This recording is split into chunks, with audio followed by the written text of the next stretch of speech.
Hey guys, Noel here, and it is Friday night, and while the family is asleep, I thought it would be fun to do a live stream for the Noel ComiX YouTube channel. So we have lots of fun and exciting things to do tonight. We play some video games, do some chatting, and of course, drink some coffee. It's funny, I tried to I'm streaming through Prism, and I tried to kind of use the screencast and then utilize the camera from the phone so that I could have the thing with my Venmo and the Sonic frame and things like that. But apparently it won't let me do that anymore, which is kind of unfortunate because I had Bushy Stallion from the Daryl Sung 06 Mortal Kombat channel, which is really good Mortal Kombat channel. He was on the last stream, and he's like, "Hey, how do I super chat?" And I looked into it, and it's like you have to be monetized in order to have super chats on your streams, and I'm not monetized, and I don't know exactly all the ins and outs of the monetization issues on YouTube because I upload a lot of copyrighted stuff, not to make money off of it, but to preserve it and share it, and to just kind of have a cool aesthetic for the channel that preserves a lot of cool culture. But I figured, if anyone wanted to, in lieu of not having super chat, hey Kame, how you doing? You could just do Venmo, but not that you have to or anything like that. But I can't get that up.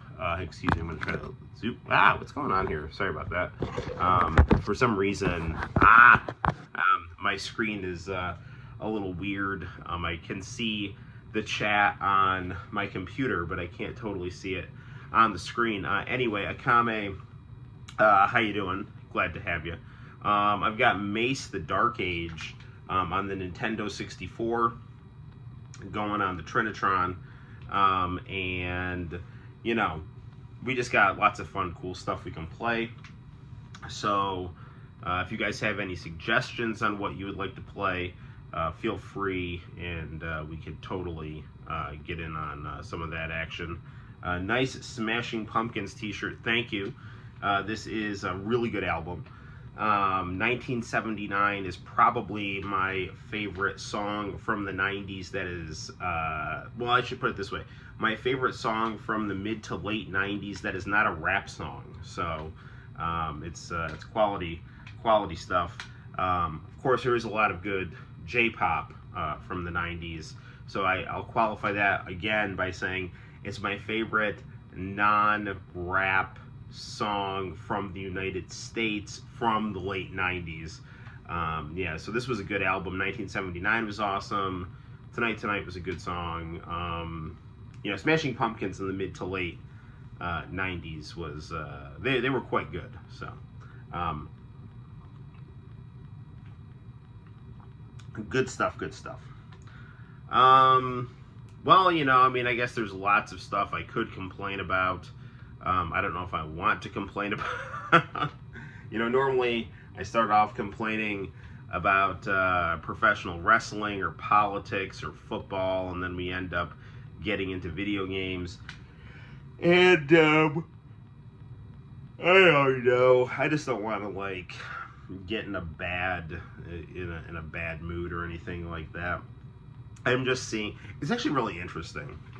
So, my son was born in 2016, and my YouTube channel really picked up in 2016 because I was so tired of people freaking out about Donald Trump that I was just like, I need to do something chill, and I got into watching video game reviews more so than usual. I started doing more of my own video game reviews, and it was just a nice escape from a lot of hysterical bullshit.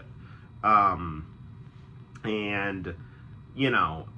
finding that, there is a mix of people, some of whom are totally well-adjusted, and are just living their lives, some of whom are totally well-adjusted, living their lives, and, you know, not happy with Donald Trump being the president, but it's like, oh, well, you know, I'm just gonna go on and, you know, just try to make the country work, you know, and maybe I don't like the person in the White House, but, you know, whatever. And then there's other people that are just, like, losing their shit, and, you know, it's really, like, it's a fine line between being politically aware and substantively critical and sober in your analysis, and being fucking hysterical because you have filled your brains with CNN and MSNBC, and you're just consumed by your hatred for this person, and you assume the worst, and, you know, you've gotten your brain into a spot where, you know, there's no good place to go legally, you know, like, I mean, all these liberal people were so, like, freaked out about January 6th, and they're like, oh, yeah, these people, you know, they can't accept the outcome of the election, and they're turning violent, and it's like, dude, it's like, I mean, the way, and those people, like, thought earnestly, many of them, that, you know, Trump had actually won, and that's, I mean, it's a whole, I mean, we were in a whole situation where, you know, it was a screwy election because of COVID and all these mail-in ballots, and, you know, and Trump was, it was not a fair election. The media was totally out to get Trump. He was impeached on nonsense charges before the election. The intel community was all after him. You know, I mean, you know, they were lying about Hunter Biden's laptop being made up by the Russians. I mean, it was not a fair election, but, you know, he probably just lost in a really weird way, and, you know, kind of out of spite because he'd been so screwed over, you know, he decided to do to his opponents in 4 weeks what they had done to them over the last 4 years. And in doing that, he also told his supporters, don't be violent. But, you know, after they had observed a whole summer of people being violent, you know, and there were stories about provocateurs from the government being in the crowd, and just, it was just not a good situation, and Donald Trump handled it immaturely, and there were people to blame on all sides. But that was a situation where you had people legitimately thinking, I think ultimately incorrectly, and you can debate that, whether that, you know, like Trump, you know, didn't really lose or whatever. And they went to go protest, and that protest got out of hand. Okay, so, but now you have people who are, like, just apoplectic. They think they're living in a dictatorship. They're filled with despair. And what are you gonna do? You know, it's like, you got two options. You can either try to make this thing work, or you can turn into a terrorist. Because, like, at this point, I don't even, because, like, the way that some people are talking, it's like, that's what you're talking like. You're talking like someone who's on the path to become a domestic terrorist. And I don't think that's a healthy thing for the country. I don't think that's a healthy thing for you. And just the way that CNN and MSNBC, like, I get these articles sent to me, and it's like, all of these articles they're not sober analysis. They're written kind of with the pretext that Trump is a dictator, and you know, everything that he's doing is a prelude to his Nazi regime. And, you know, the real funny thing about Nazi regimes is they're, like, militantly pro-Israel. They release a bunch of black people from jail, and they declassify documents about the Martin Luther King assassination. That is, and they hang out with black rappers. That is something that all Nazis are known for doing. Oh wait, no, they're not. You know, so it's like, you know, but the thing is, it's like, when you start throwing the word, like, Nazi around like that, it invites political violence, because anyone who tried to have a non-violent solution with the Nazis was considered a dupe or a pussy or a collaborator, you know, and the only way to deal with that was to be violent. So this is really not healthy for discourse. It's not healthy for the nation. From what I've seen Donald Trump do in his first week or so, I mean, he's issued a lot of executive orders, but they're not anything that he didn't say he was going to do during the election. They're not anything, from what I can tell, that is outside the bounds of his constitutional authority. And if they are outside of the bounds of his constitutional authority, we have mechanisms of government to check the executive branch.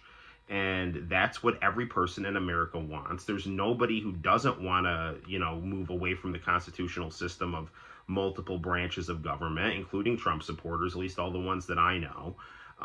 So I really, and the thing is, it's like people, I got this god awful article from CNN today that was like just going on about like how Trump is, I kind of like stepping away. I mean, the subtext of it was he's stepping away from American global hegemony in favor of this backward isolationist notion of spheres of influence and using tariffs instead of war, and it's just like, dude, it's like the fact that the Bush administration, like, foreign policy doctrine of the Project for the New American Century, all these people freak out about Project 2025. Siamese Dream is good too. Is like, Trump has just upfront said, I don't know what that's about, I don't support it, or there's some things in it that I like, some things I don't like, whatever. The Project for the New American Century was full-throatedly endorsed by the Bush administration, the George W. Bush administration, and that was just, literally every country that is not on our side after the Cold War has to be subjugated, if through military force if necessary. And that has brought real consequences and human carnage throughout the world. And I have people, on CNN wringing their hands about tariffs who were in bed with this foreign policy doctrine of using the American military to sow disarray throughout the world to try to keep any potential rival of ours, down. So and the whole thing is like, it's like, how dare you? I'm not even saying we should like add a state or anything like that or try to buy Greenland or anything. I'm not like, that's up for the people in Greenland. If you wanna throw a referendum to them and say, hey, do you want in or not? And if the people of America want, like, that's a process we can go through if we want to do that. But the idea that that's controversial and like preventing diplomacy in Ukraine, starting a war in Iraq, antagonizing the Middle East and Africa, and just doing all these things to just create wars around the world, extract the resources from those countries, destroy those countries, yet American, multinational, corporations like BlackRock to go, rebuild those countries in a way that funnels the profits to the United States and the people that they're in bed with in those countries at tremendous human cost. That's all fine, according to cable news. That's completely fine. Donald Trump, just being Donald Trump, for better or worse, that means that, we're living in a nightmare scenario, and you need to do something about it, wink, wink. It's really a dangerous and not good situation. That's, I think, breaking the brains of a lot of people. And I certainly, I'm not an apologist for Donald Trump. I think that, there were better options to him. But when you are not giving, like, if every critique of him that you're doing is a demonization, that then, kind of makes it so that you have to say, okay, what is actually going on here? Is this as bad as you're saying? What's the historical context? How does this compare to past instances in history? From anywhere from, 10, 20, 30 to 100 years ago,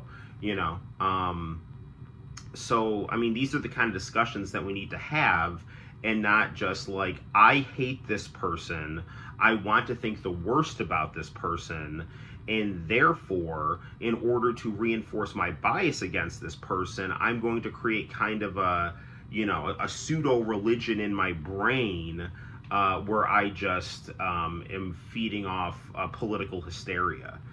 It's really, really not good. So there's my little rant about that, because I don't know, maybe just there's some people, and here I'll give you something to criticize on the right. Vivek, what's his name, something Swami, or what, I can't even pronounce his last name. It's I've taken too many blows to the head, I don't know. But he was originally going to be, he's a big part of the MAGA group, helped get Trump elected, buddies with Elon and Trump and all these people. And I don't know what happened behind the scenes, but he, I guess, went from being gonna be in Doge, this like government agency where you're gonna trim out the bureaucracy or whatever, to him saying, I'm gonna run for governor of what do you say, Ohio, but I'm still friends with everyone. And there were some people in the comment sections of his Instagram post that were like, yeah, good work, man, I'm good luck to you in your future endeavors, in a positive way. And then you had other people that they take Trump's anti-illegal immigrant stuff and they conflate it with, if you don't look white, like if you're not like, if you look foreign or something like that, you're an immigrant and then you should just go back to where you came from. Like, that's stupid shit. That is exactly what the Democratic Party, the CIA, everybody who hates the MAGA movement, that's what they want. They want the MAGA movement not to be a big tent. And I'm not even saying I'm a part of the MAGA movement. I consider myself a social democratic Catholic that has sympathies in a lot of different political directions. I believe in a more kind of conservative, social, kind of standards in terms of more, family values type things. But I believe all people should be treated with dignity. I'm very pro-life. And I believe that there is a right and a wrong. I don't believe in relativism. I think a lot of, woke bourgeois stuff is just total bullshit. But I don't believe that a welfare state is a bad thing if it's anchored in a work ethic. And I don't think that, Marxism and socialism are a bad thing if they're anchored with Christian values. So, I mean, politics is complex, and it's important to understand that. And, within the context of your country, you kind of have to pick and choose between the movements that you have. And in the United States, you have one that is a populist movement run by a rogue celebrity oligarch, and the other that is the rotting husk of the neoconservative, American neoliberal system. And you can kind of pick and choose which elements of which you like better. And there's a lot of things that Donald Trump's, the other thing I don't like about his Trump's management style is, as a teacher, my job is to de-escalate anxieties, right? But, and this is just Donald Trump's management style. I mean, he's a CEO. He was elected to be, president and run the country like a business. And he has a bombastic, abrasive personality, which he does temper, and too. I mean, he is a negotiator, and he knows, like, when to be an asshole and when to, like, I'm a man, let's make a deal kind of thing. And I think you've seen some of that as he's been dealing with, like, the California fires and things like that. And he'll say, yeah, we're going to fix this, we're going to get it done, but we got to trim out the bullshit, and people either like that or they don't. But there's times when he'll, like, get on Twitter and just say shit because he just wants to, wag his dick around, to be vulgar and just show who's boss. And it's like that kind of thing escalates anxieties of people who are hysterical. And, if I have a student with emotional problems, my job is not to, assert muscular authority over them to show, like, I'm better than you, you better get in line and stop being a bitch. I need to find what is the most effective way to communicate with this person so that I can get the best out of them, and that is something that I think Donald Trump needs to work on, or the people around him need to work on, or people who are close to him need to play good cop, bad cop with him.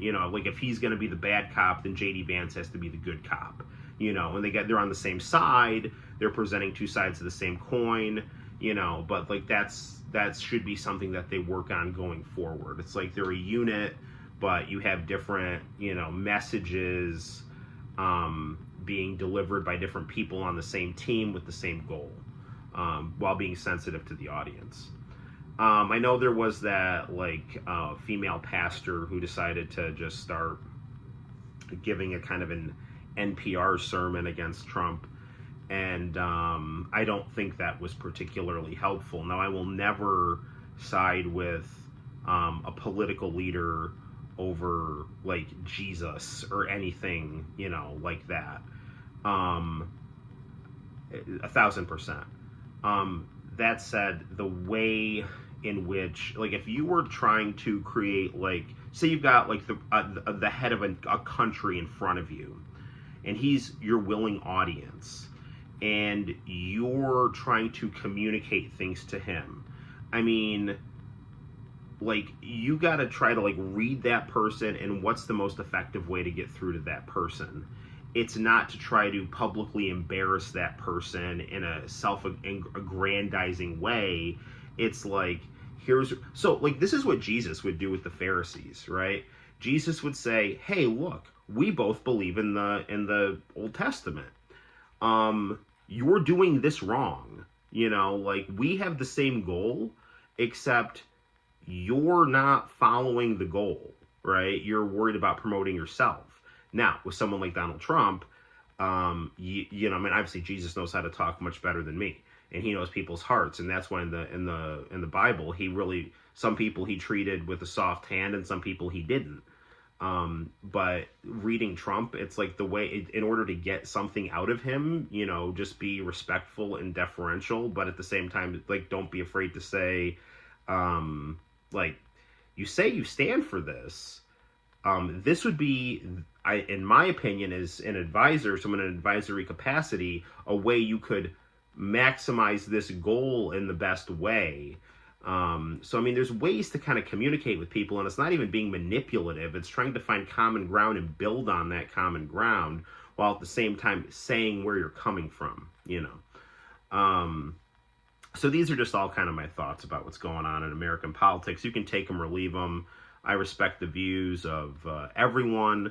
It's a country where we have freedom of conscience, and for as critical as I can be of the United States at times, it's a project that I do believe in, and you know, I just want to live up to its values that are supposed to be about international law and personal freedom and collective welfare, in my opinion. So there's that. What's going on in pro wrestling? I guess WWE and TNA have finally kind of gotten in bed together, which, I mean, it's just basically, from what I can understand, you know, TNA is just going to be NXT's Ring of Honor. You know, it's going to be to what Ring of Honor is to AEW, TNA will be to NXT. I don't know. We'll see how that happens. I mean, AEW is my favorite. It's the successor to WCW, and I love WCW. Eric Bischoff might be an asshole. He might be an arrogant person who self-sabotages, but when he was on, he presided over the best wrestling ever. It was the wrestling of my childhood.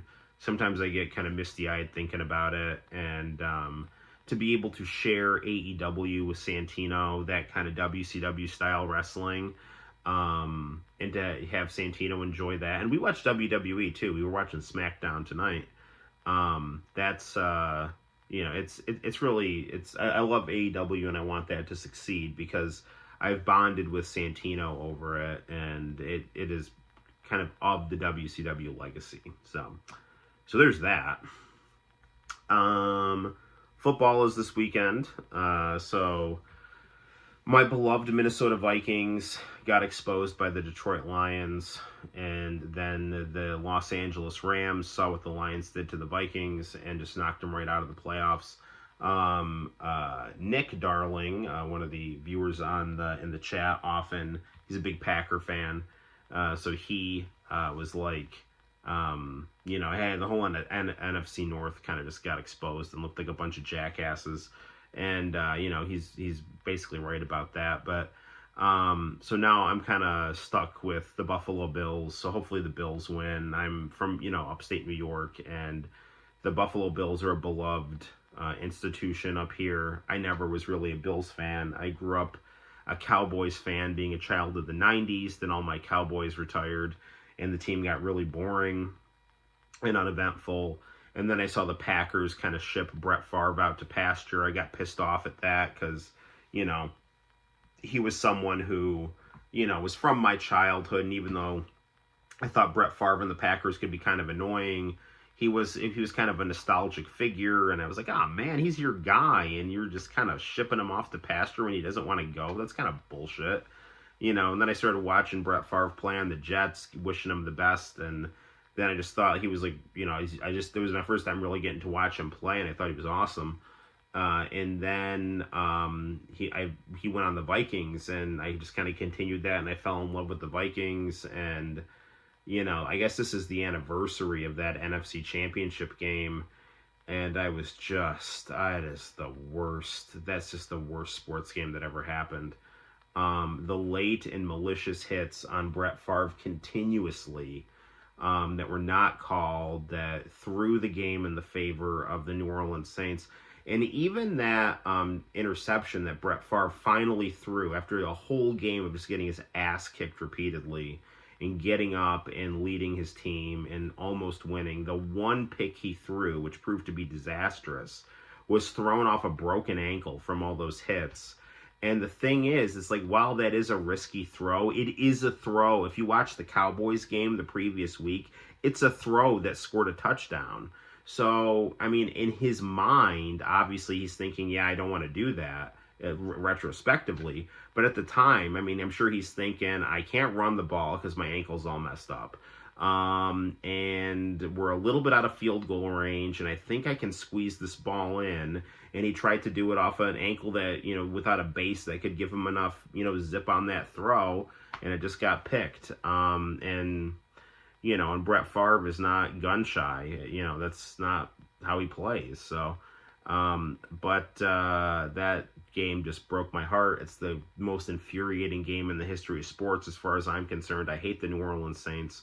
And I guess the silver lining is I fell in love with the Vikings and ended up being filled with righteous anger. But it's hard being a Vikings fan. I love that team, though. And now I've bonded with Santino and my kids over that team. So that team's attached itself to my heart forever. So yeah. Anyway, that's my therapy session, I guess, for right now. I told I said, I think on the last stream, it's like we'd play some of the games Diego sent me. I'm also thinking probably some PS5 and Super Console X, you know. But I do have Mace the Dark Age playing on the Trinitron. Let's get into some of that and, you know, have some fun. Here we go.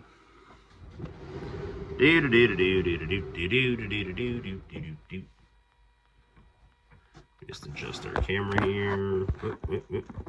Okay. All right.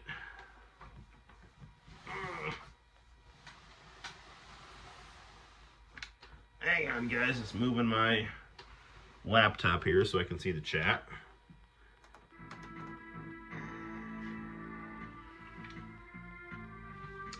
Okay, where's my N64 controller?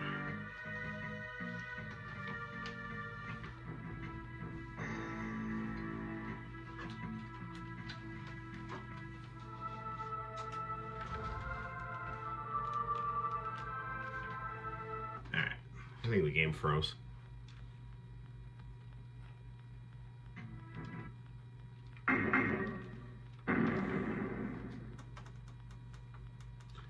Alright. We're cranking this difficulty all the way down here.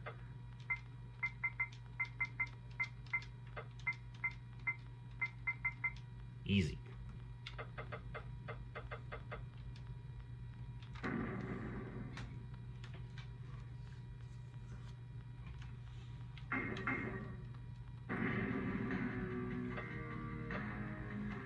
We always got to go with the sexy blonde. I think the game froze again. We got a blow on this here? Hang on, sorry.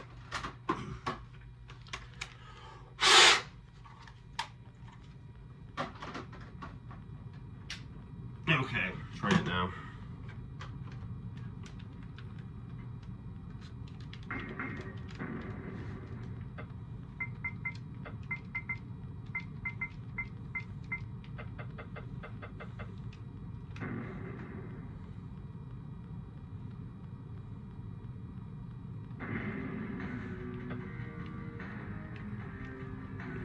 This game is freezing here for some reason. Maybe we'll play Mace the Dark Ages. Alright. Sorry, I think we're gonna have to take a Q-tip to this game here, unfortunately. Which is odd because it was working. Let's play. I'm gonna grab another N64 game here. Hold on.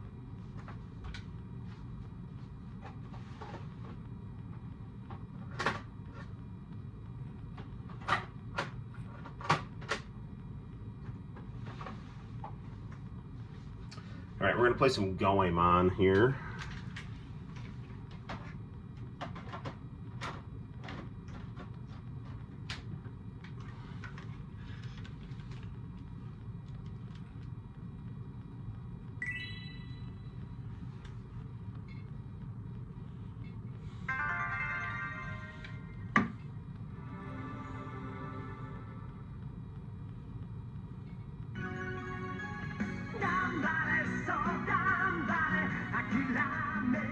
Lower that a little bit here while I wake up the family.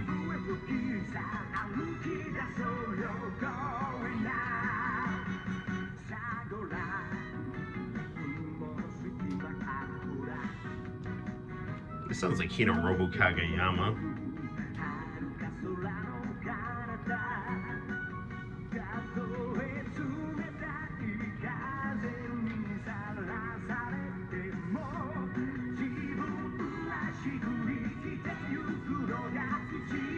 This Trinitron is certainly the big engine that could here.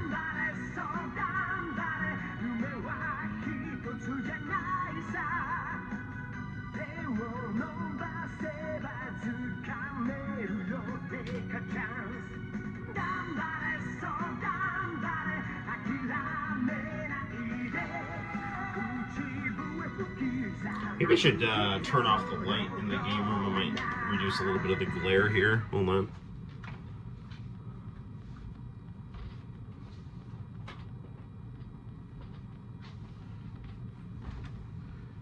Okay.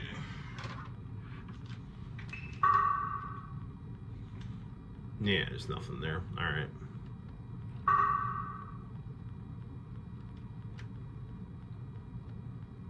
Controller pack has now been connected. Please reset. Okay.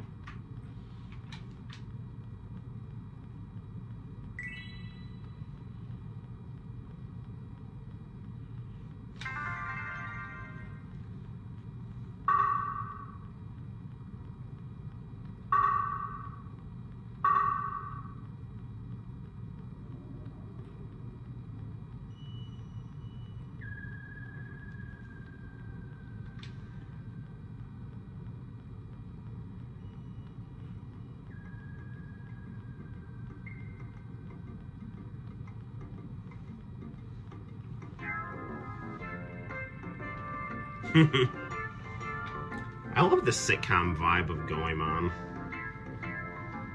These are nice polygonal graphics too.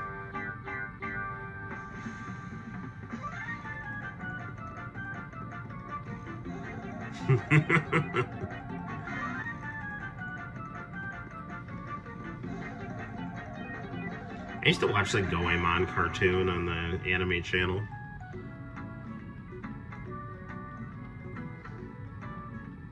Why have you taken all your clothes off? I thought I could negotiate a discount with my hypnotic dance. Discount? You've been thrown out of the store because of your dance. He just couldn't understand my beauty.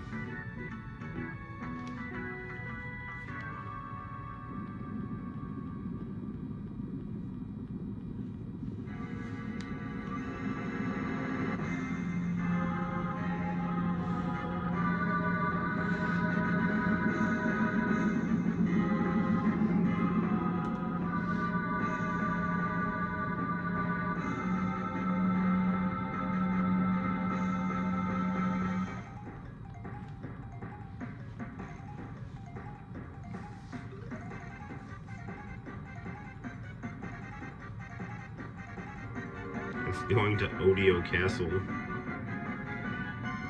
Or Oedo Castle, I should say.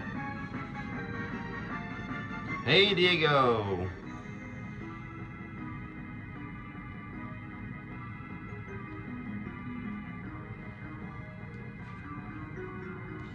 Diego, we're actually playing the Goemon game you sent me right now.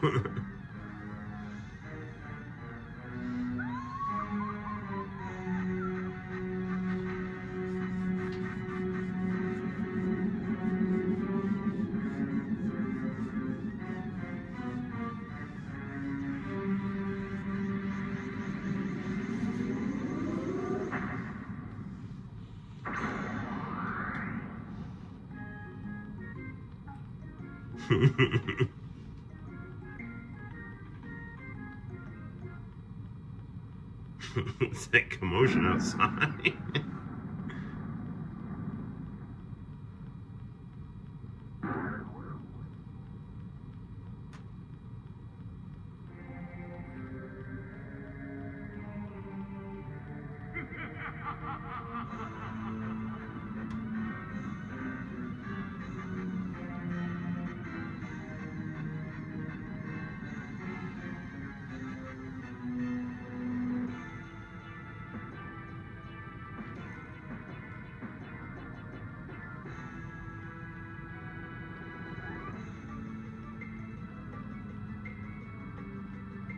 They haven't changed yet.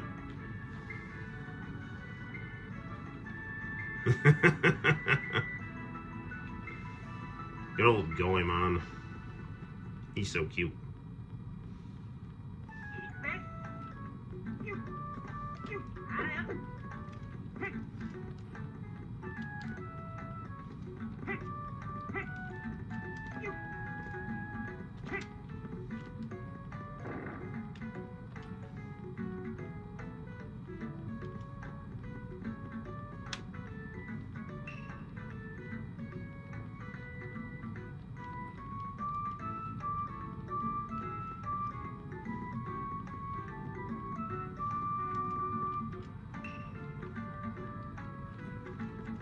Imagine if Final Fantasy VII looked like this. That would be quite interesting. I have to get back to work. See you next live stream. All right, stay cool, Diego.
Alright.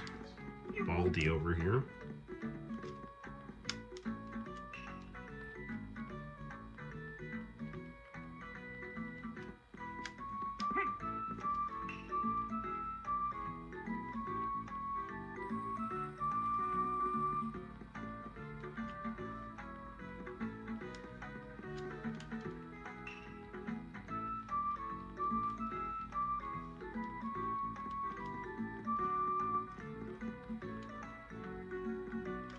Sorry if I'm not talking a lot, I'm just trying to figure out exactly where to go here. I have a horrendous sense of direction here.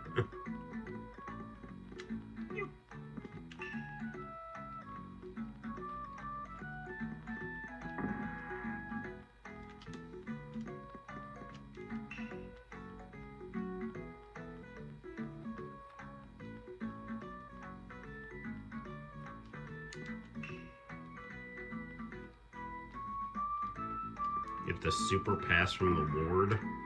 Alright, well, where's he at?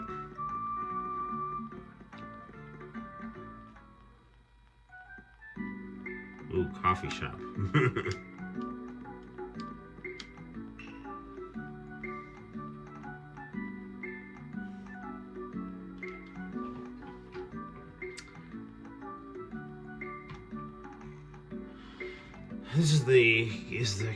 She's the cutest girl I've ever seen. It's magic.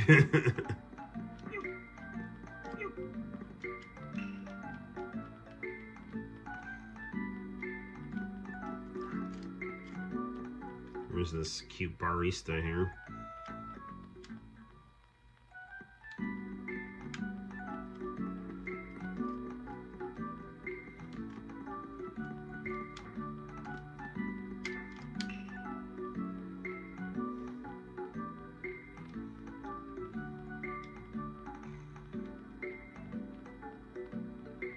Does that mean aliens have come?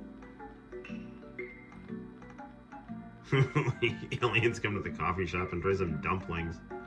I think I studied the alien language just for this occasion.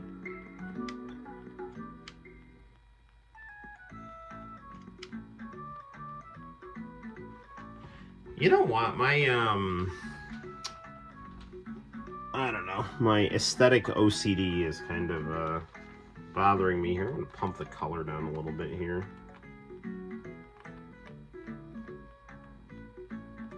Alright, I think that's good.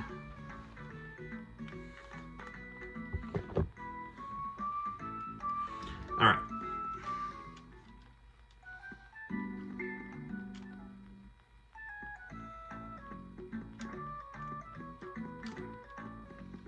Alright, now where do I go here?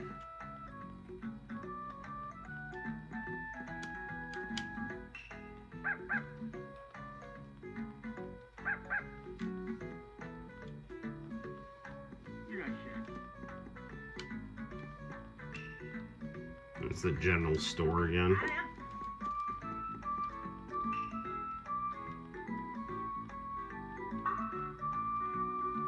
I don't have enough money.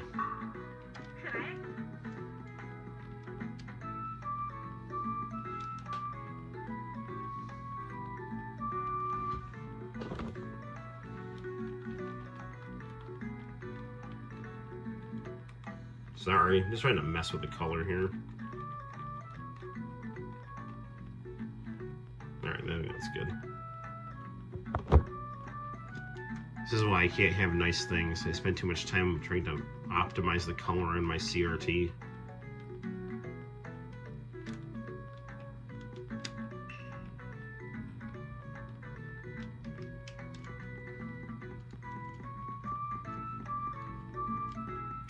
Alright. This game would probably be best played with a walkthrough. Especially with old, no sense of direction Noel playing it here.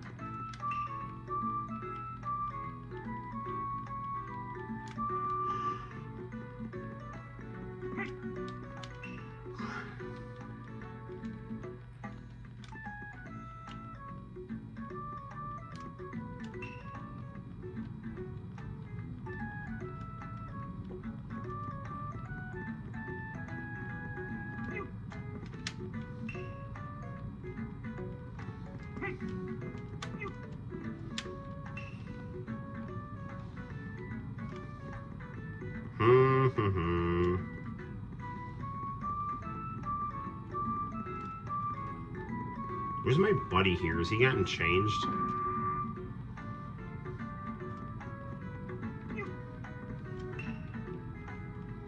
I have to say though, this is quite the charming, sprawling environment here.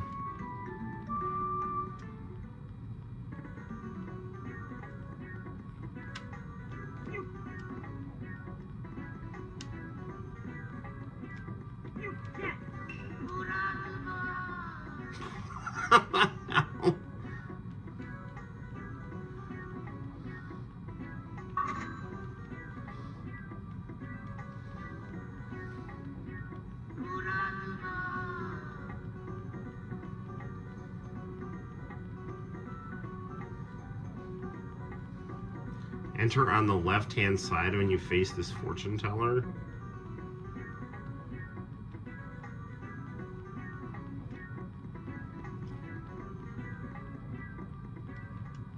Okay. I'm gonna turn the light back on. It doesn't really make the TV show up any differently on the camera here.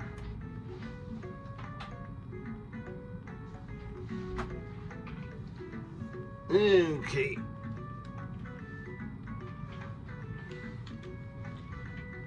Oh, Goemon taps his foot like Sonic. Very interesting here.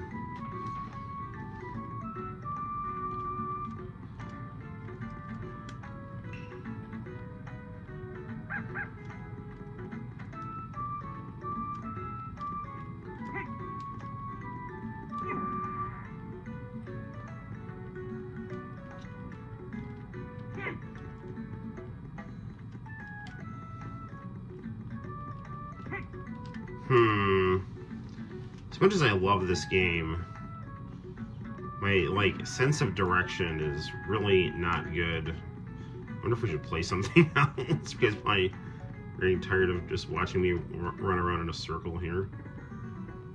There he was here.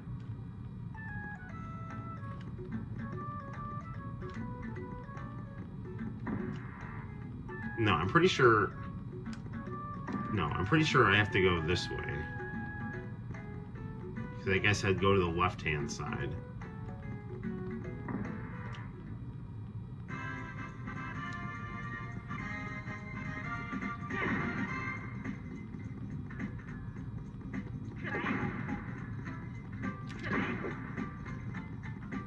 Alright, now we're out in the open here.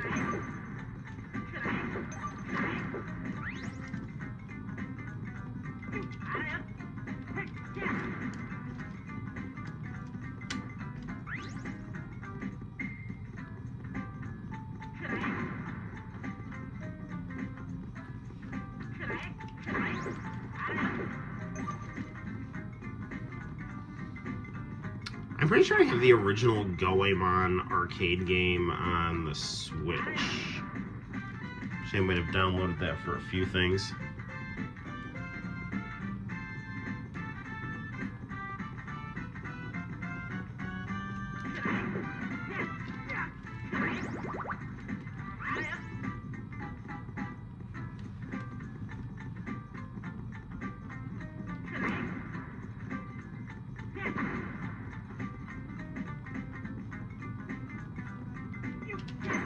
There we go.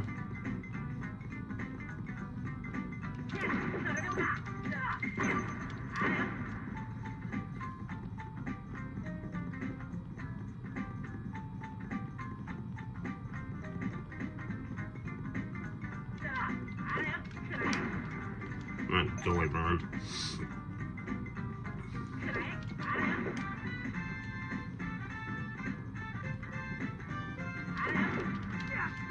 Play some of Sonic Lost World too if you guys want. Just messing around with that the other day. I mean, it's okay. It's kind of weird though. So it's got like a run button. Like, it's very weird.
I wonder where this leads here.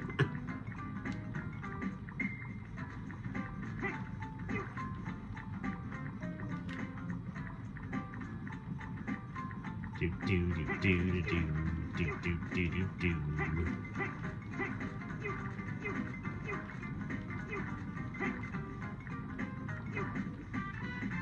Alright, well, listen, Goemon has been thoroughly enjoyable. We're gonna take a little break from here. Okay, so, let's play some NBA Jam. There's some NBA Jam on the Super Console X. Alright. Okay, so let's, do.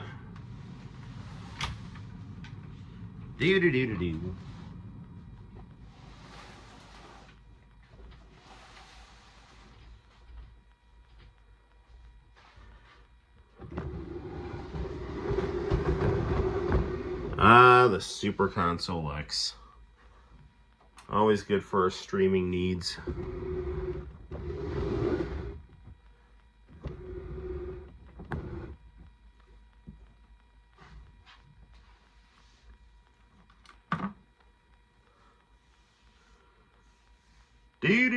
Do.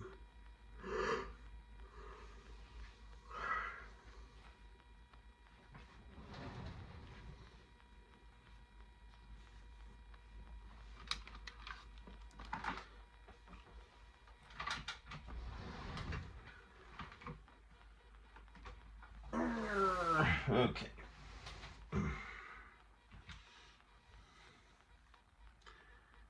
I was boxing in a cold garage earlier today, so this live stream it warms my heart as well as my body. I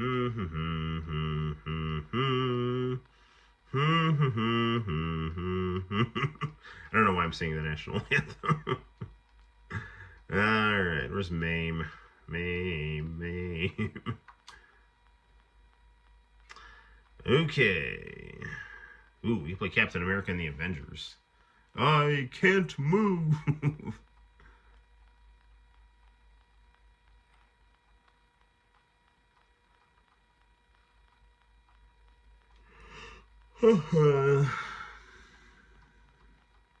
Alright, play some NBA Jam. Hey, Arrow's on. The first thing you see after you wake up from your nap. Yes, Arrow, you're still having that nightmare.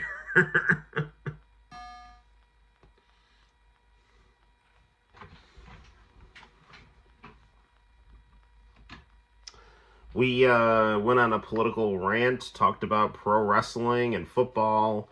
Then we played some Goemon. Originally, we were going to play Mace the Dark Age, but the cartridge I think is a little dirty, so I had to clean that. So we just played the first Goemon on N64, ran around a little bit, and then I figured it's like, let's just get some arcade stuff going here. All right, we're gonna cheat here.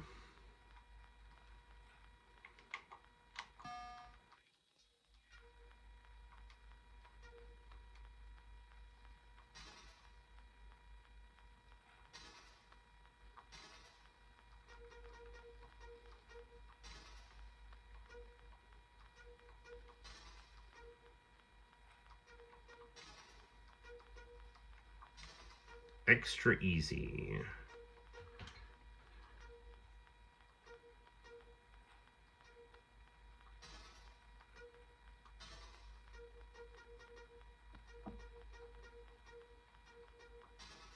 I think that's good.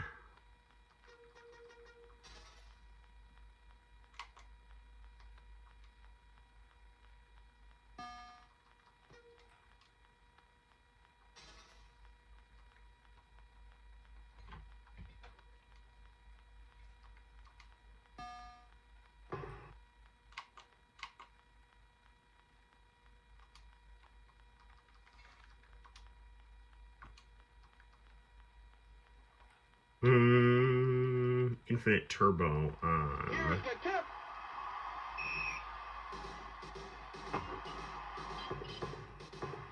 Shield.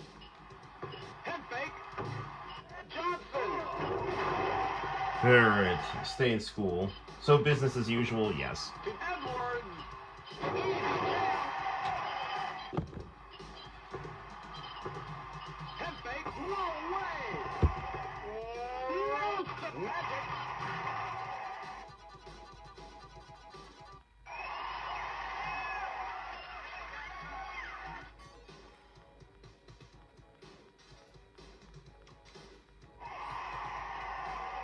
I don't know any of the codes here, so I'm just gonna put my real initials in.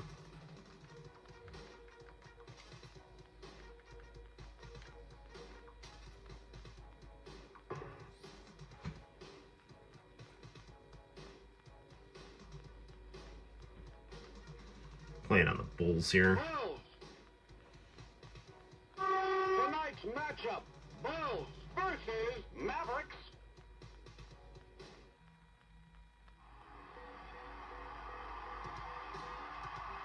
Here's the tip.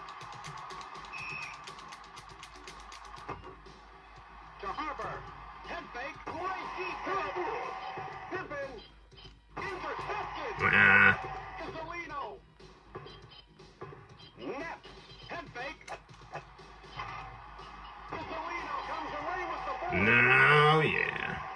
Pippen to Edwards to Rice. There we go.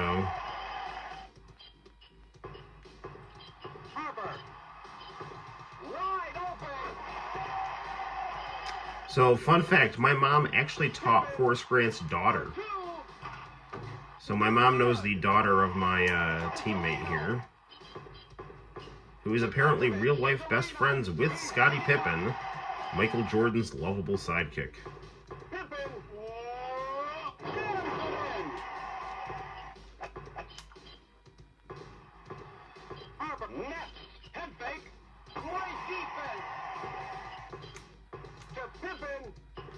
This game is even more fun with the big heads.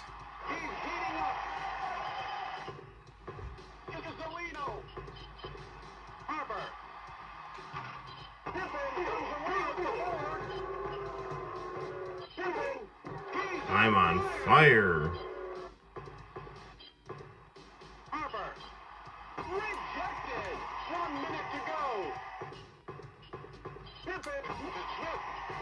No.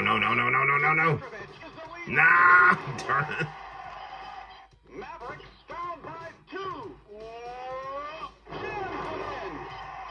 This is such a cool game. To Harper. Harper. I gotta review this game. To Petrovic. Pippen. For 2. He's heating up. To Edwards. Head fake. Gasolino. Gasolino. Shoots for 3. No good. Come on. Ah. There's the quarter.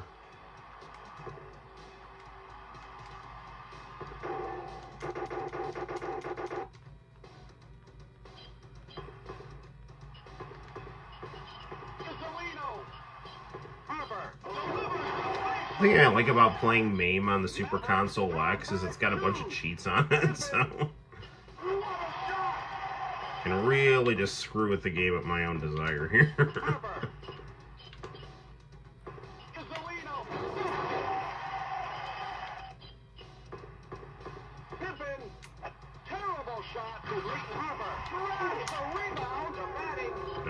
No. To Leitner, Mavericks down by 4. Nets from the 3-point line, no good. To Gasolino, wide open. He's on. That's not good at all. To Devon. Pippen. Gonna have to do something about that. Oh, darn you. To Gasolino. Horace, get him, Horace, no.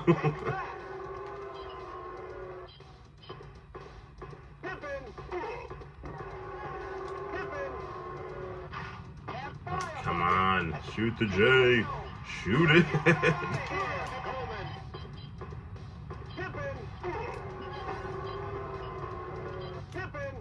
From downtown. Bulls down by 1 to Petrovic. Harper.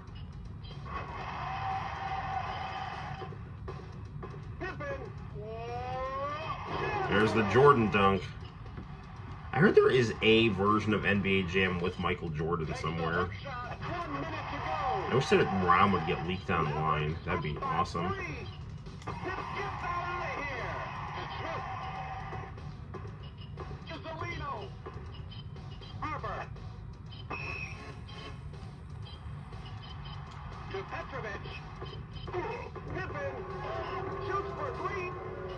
There we go.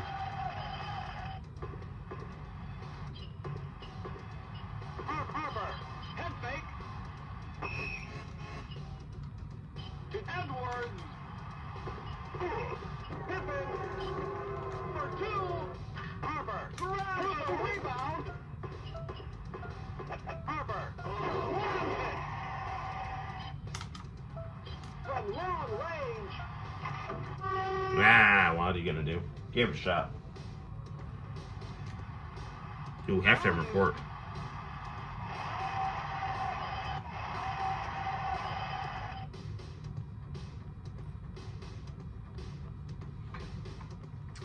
Well, I'm gonna take a sip of coffee while we watch our stats here.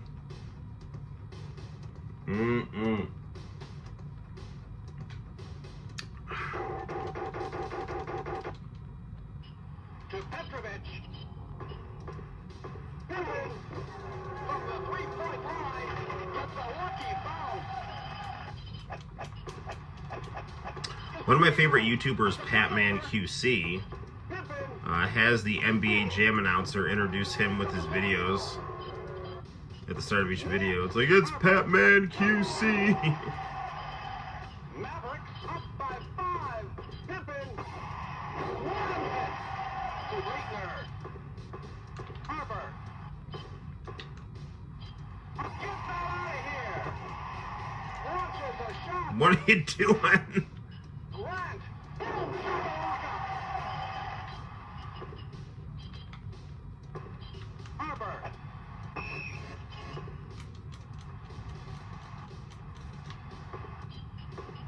Pippen. Pippen, great defense. Damn it. Harper. Pippen grabs for a rebound. Get that out of here. What? Grant, he's getting up. Come on, Horace. Bulls down by 4 to Leitner. To Harper. The turnover. Pippen. Come on.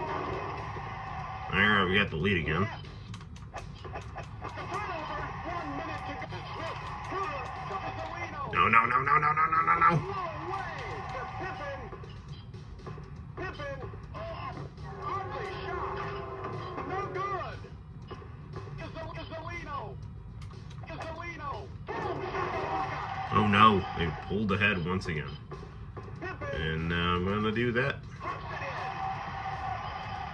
Bull up by 1. Alright. Horace, give me the ball. Give me the ball.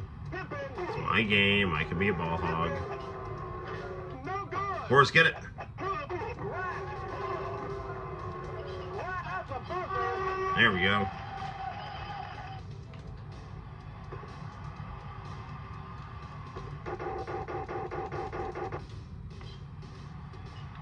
To Petrovic. To Harper for 2. No. No good. It's stolen. Give me the ball, Horace. Give me the ball, Horace. Doo-ba-doo-ba-doo-ba-doo-ba-doo-ba-doo-ba-doo-ba-doo-ba-doo-ba-doo-ba-doo. Nets. Lays it up. Sweet touch. Pippen. Rejected. Harper. Harper. One hit. Mavericks down by 1. I don't know why they just didn't have this defaulted with the big head mode. Harper. I guess maybe some people didn't want it to look so cartoony, but it really adds a lot to it. Shoots for 3. Got it. Bulls up by 4. Gasolino.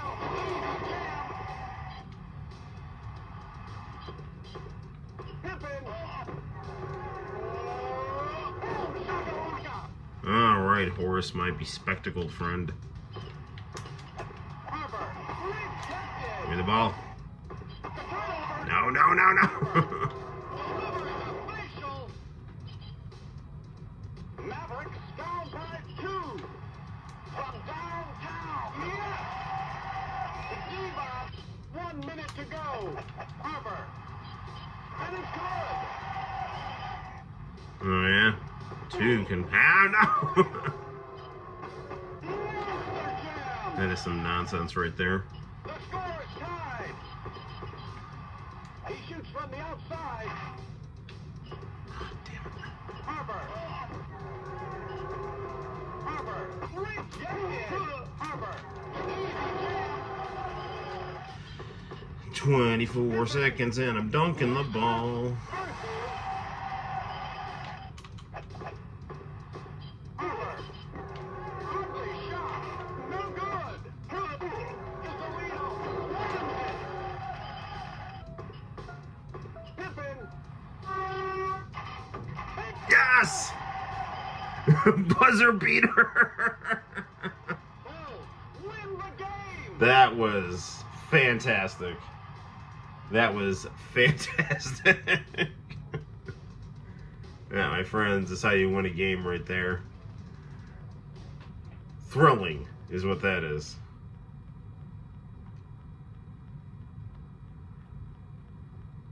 Quality set. Where is Carrie Hoskins? Isn't Carrie Hoskins like in this game?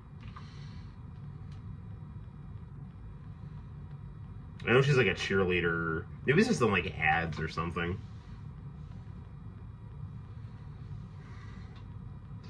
But yeah, this is objectively the greatest basketball game ever made. So I don't think I can top that. I don't think I can play a game where I dramatically win the game by a single point with a long 3-point shot that bounces in off the rim.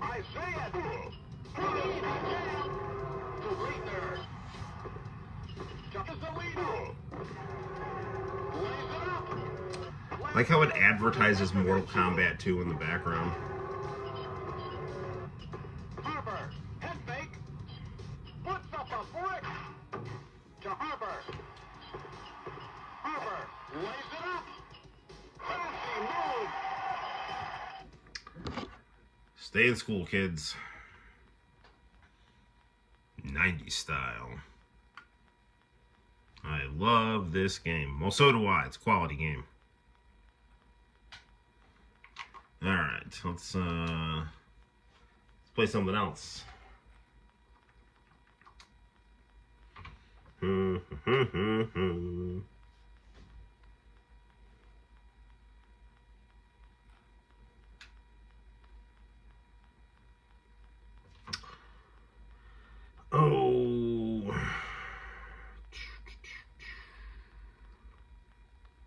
I wonder what the difference between the revision, a sequel to Gundam Arcade Fighter.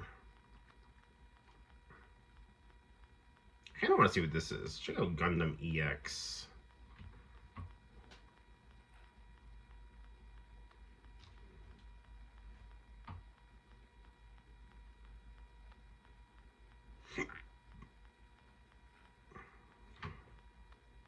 Maybe it can't play this game. Looks like this might have froze. That's no fun. Or maybe it's loading. Oh, there it goes. Nope, it's working. Ooh. Pre-rendered graphics.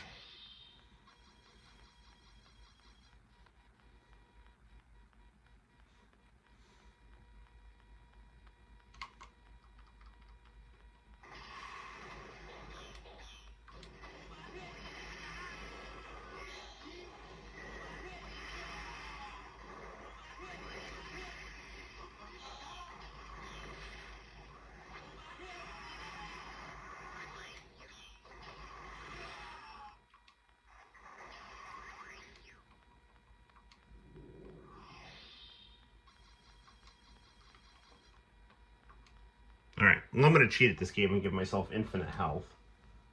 Alright, I got the best possible thing to eat in 30 degrees. Ice cream. It's 30 degrees down there. It's like 10 degrees up here. In fact, it's probably like 0 degrees right now. Cortland has been like sub-zero. It was like bullshit, man. It was like 13 below. So I'm sure some cases, I'm sure it was probably like 15 below, and like they didn't like cancel or delay school. Like, you know, normally they'll do that for like kids who are like walking to school and stuff, but they had the regents and they were like, screw you guys. So,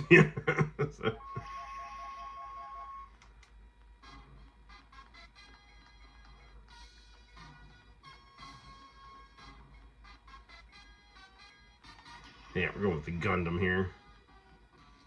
Away to the new type.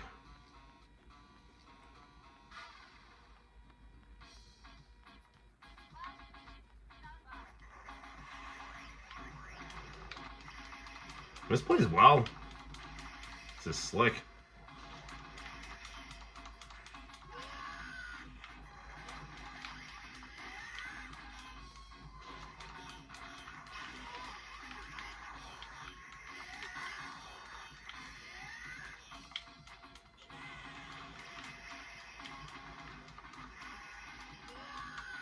There we go. I gotta review this game. This game is like super fun.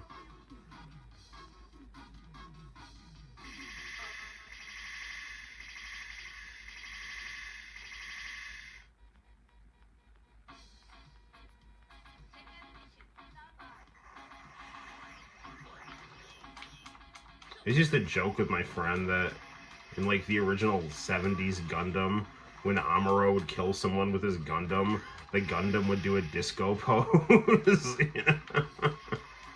Which really would have made the anime so much better. It's Saturday Night Fever style is a symbol of hope and rebellion.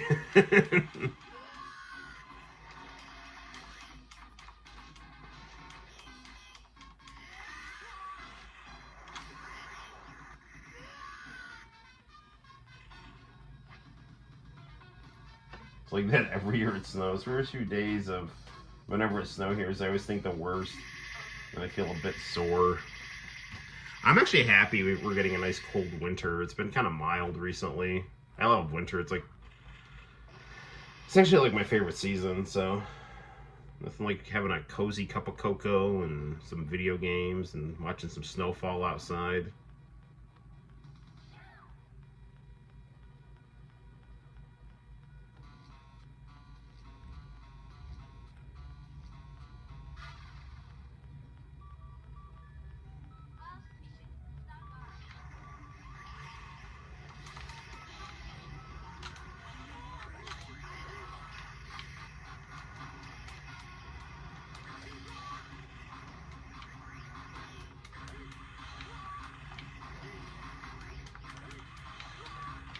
You know, it's funny, this game I think plays better than the Dragon Ball game, like the Dragon Ball arcade game I have on here. And this is Gundam, you know, so I mean it is known for its fighting, but it's, you know, more known for its dramatics, whereas Dragon Ball is known for its fighting primarily.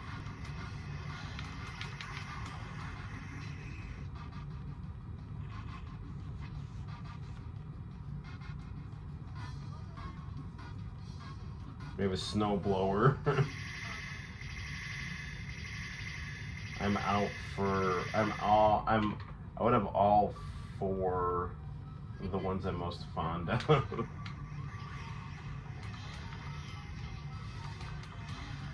Do you get the 4 seasons where you're at? Like, I mean, upstate we get them like really, we get a very defined winter, fall, and spring and summer. I mean, it's like in the winter it gets bitter cold and snowy. In the fall it's very orange. In the spring it's very springy, and in the summer it can get very hot and humid.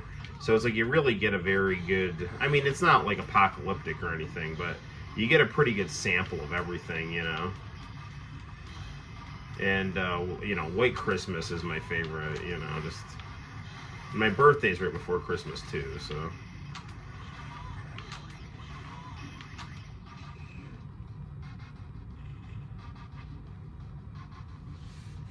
Char's not going to be counterattacking that.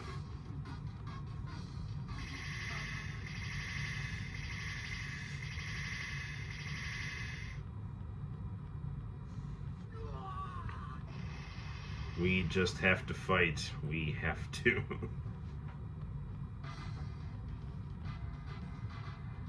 So, this is the most powerful mobile suit. And then that went too fast for me to read any of that.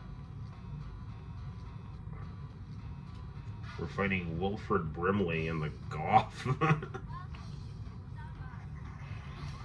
His love of oatmeal and diabetes makes him a dangerous foe. What kind of ice cream you eating, Arrow?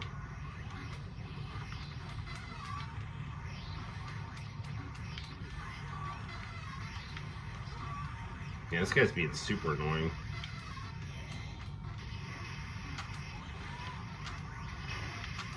I probably would be like more annoyed at this if I didn't have infinite health on.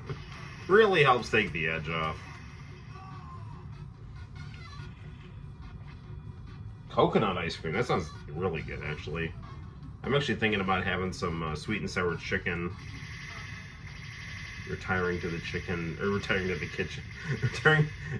to the kitchen to have some chicken.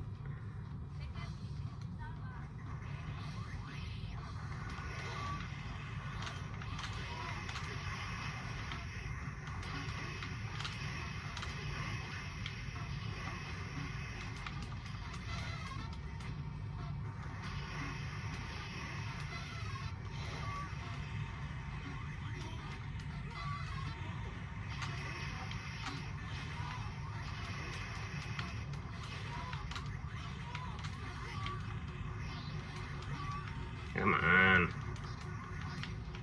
Oh, it's got a Haro when you get dizzy. That's really cool.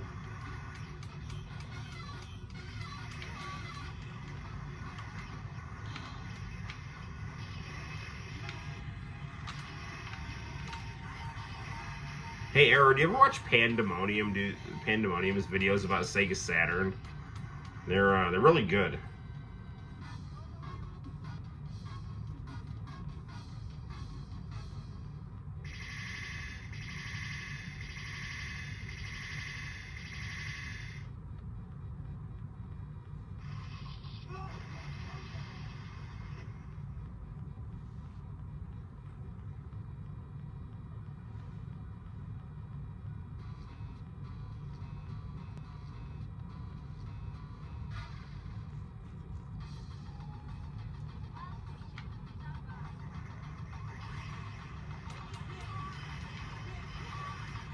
Man, this guy is like super fast here.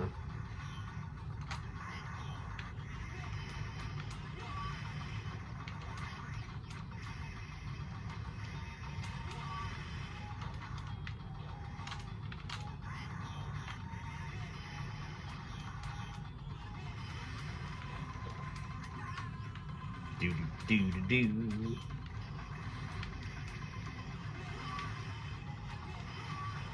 I looked it up, and now I didn't expect the channel name to be that specific. Pandemonium, pandemonium. Actually, I liked his theme song so much, I like looked up the ingredients to it and tried to make an extended mix of it to my own Segata Sanshiro artwork, so feel free to check that out on the channel. See my amateur DJ skills.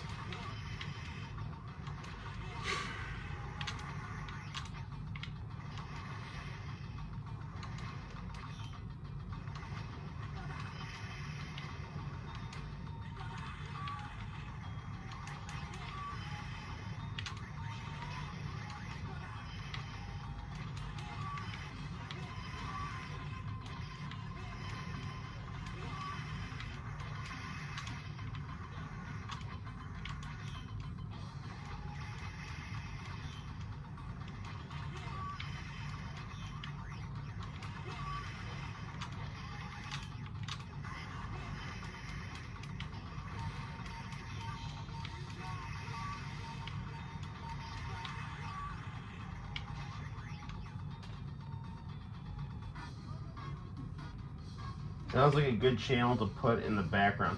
He has very excellent reviews of Sega Saturn games, but like he went from doing like 7 to 10 minute reviews to doing like 4-hour reviews of things, and it's just like Like, I'm like, dude, I don't want to sit through a 4-hour video of you talking about Virtua Cop. I mean, I'm sure it's good, and I'm sure I'm going to end up watching it, but, like, my favorite review of his is his Mansion of Hidden Souls one. It actually really makes me want to play it.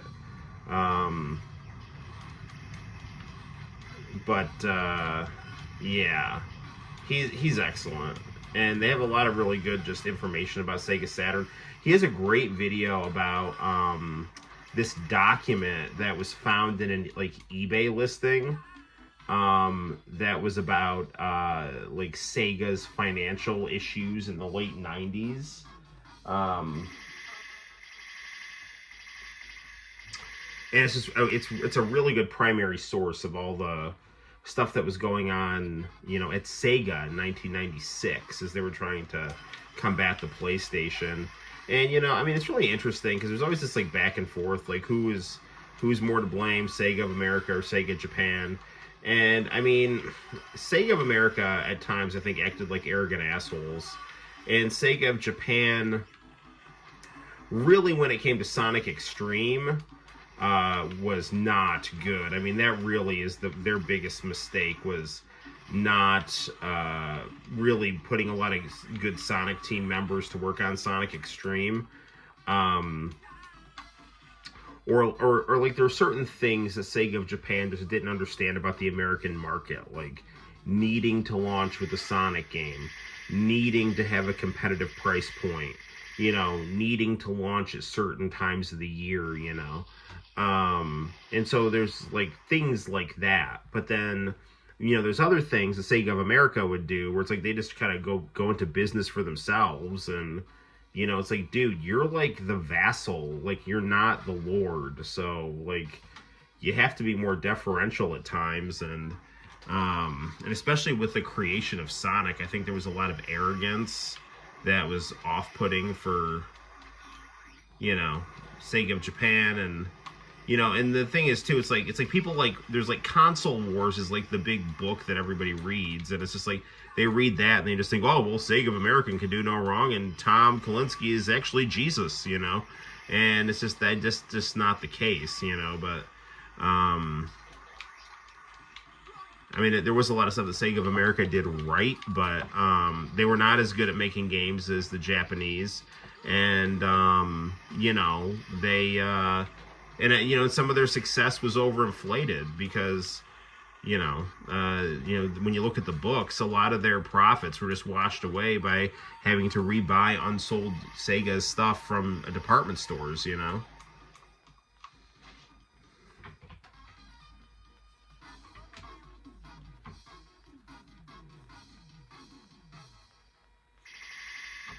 You victory.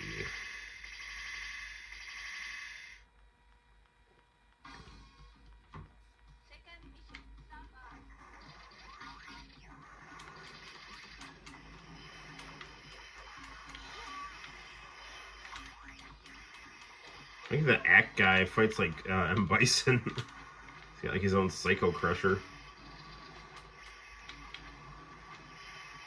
Whereas I fight like Galford from Samurai Showdown. Hey, Poppy.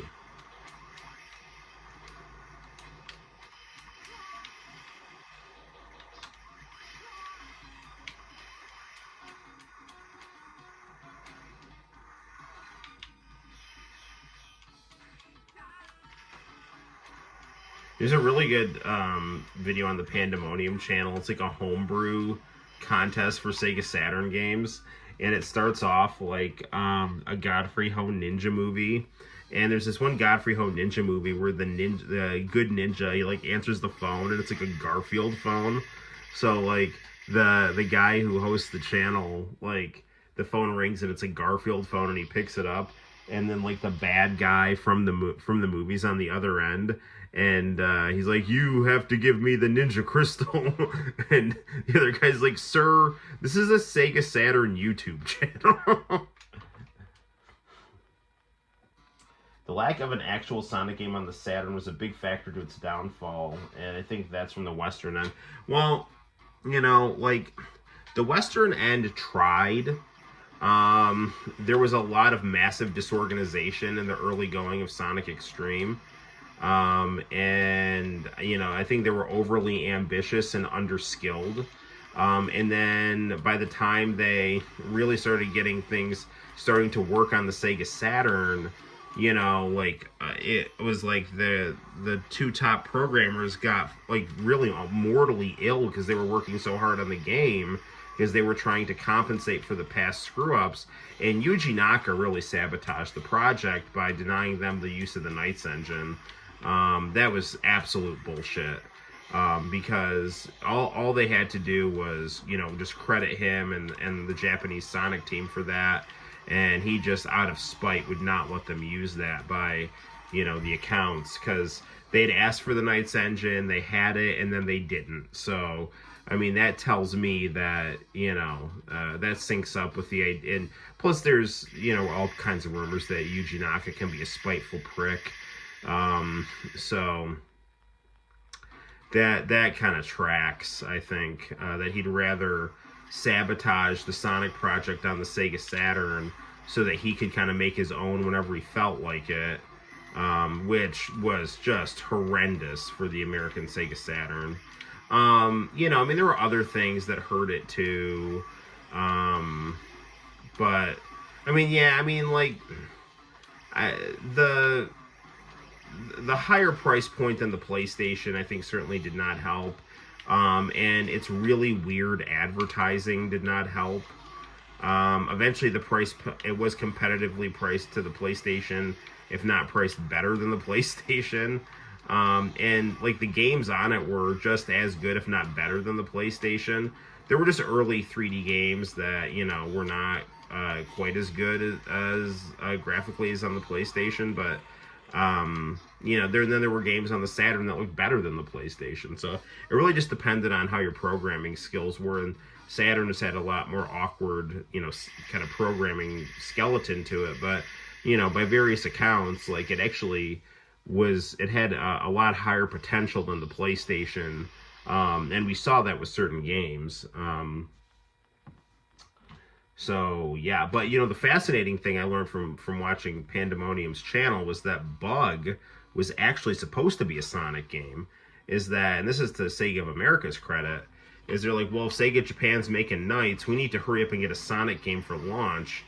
And so they got the people that were making Bug to do a Sonic game, and Sega Japan's like, no, we don't trust these guys with Sonic. And it's like, well, guys, you know, you're not really helping your cause here, man. It's like the Sonic team doesn't want to make a Sonic game, and you're not letting Sega of America, you know, get a Sonic game at launch to kind of get things, you know, stabilized. I mean, Nintendo launching without Mario is, you know, that's not happening, you know. So the idea that Sega is launching without Sonic is ridiculous.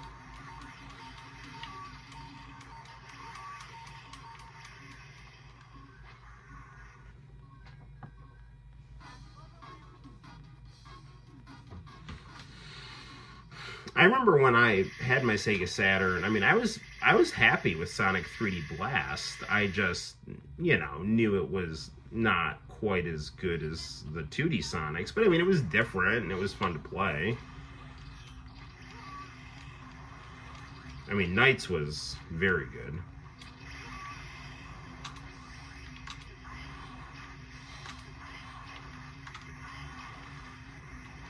But, I mean, to me, growing up as a 7th grader and 8th grader, when Saturn was out, just the perception to me was just their commercials were really bad. You know, the PlayStation's commercials were cool, and the Saturn's commercials were dumb. You know, it was like just a screaming blue head, you know, going, ah, sick. Like, what is going on here?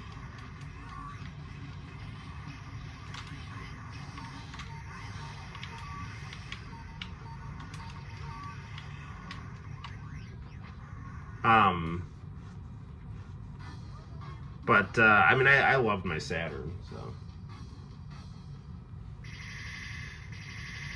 But I do remember the Christmas of '97, you know, knowing that Saturn was going down and needing to get another game console, and you know, whether to get a PlayStation or an N64, and then getting the PlayStation, and that was, I loved my PlayStation as well. But I still always played my Saturn too. For a long time I had my room. I had my Genesis, my Saturn, and my PlayStation.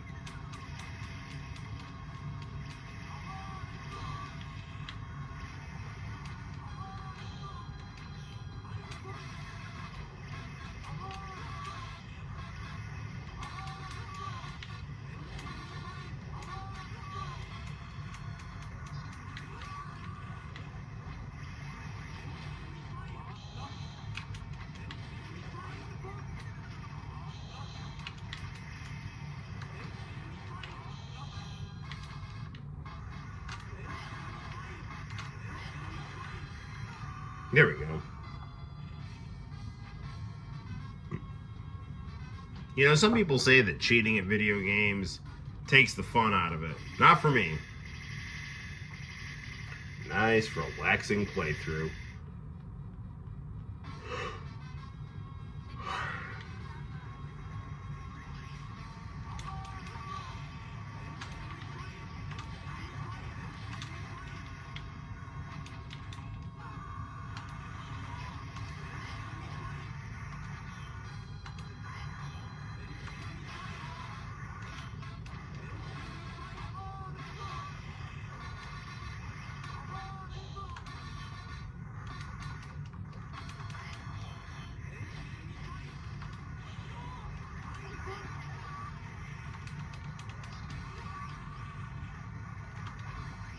Sorry, I'm trying to...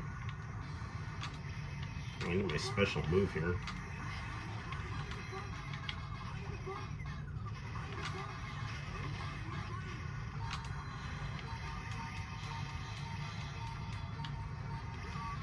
I win.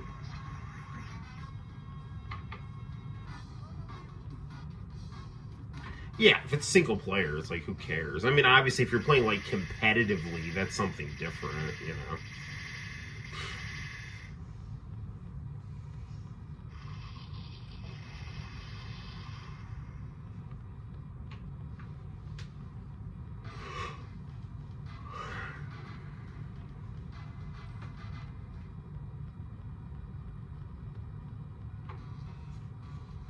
Ooh, we're fighting Char and Zaku.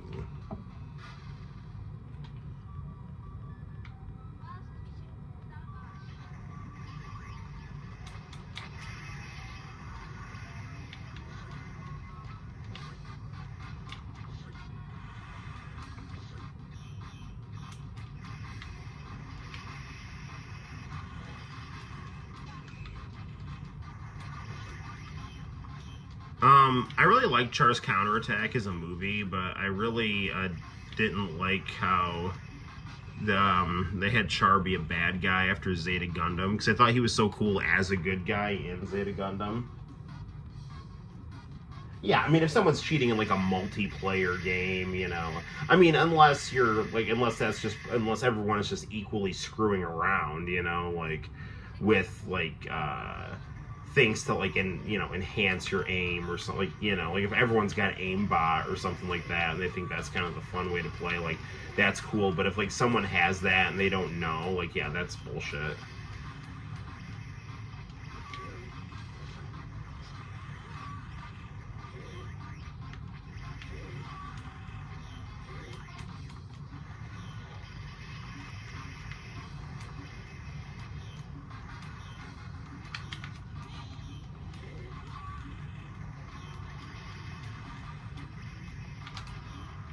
I got him. If everyone's cheating, then whatever. Yeah, I agree. I mean, I don't even look at it as cheating. I mean, I just look at it as just playing the game a certain way.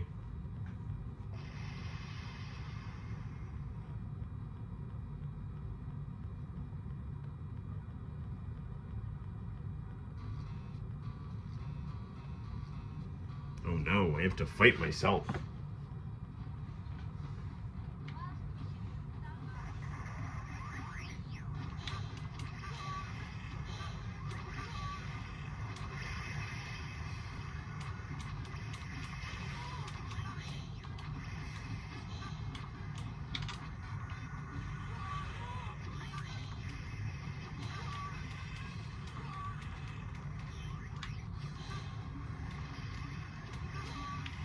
Someone discovered his jump kick.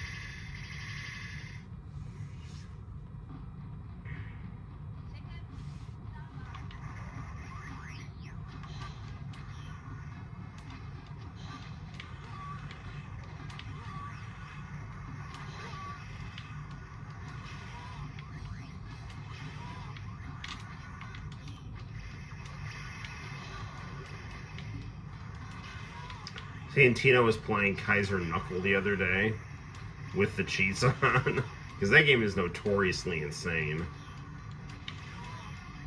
It's got quite the ending if you can actually get to it.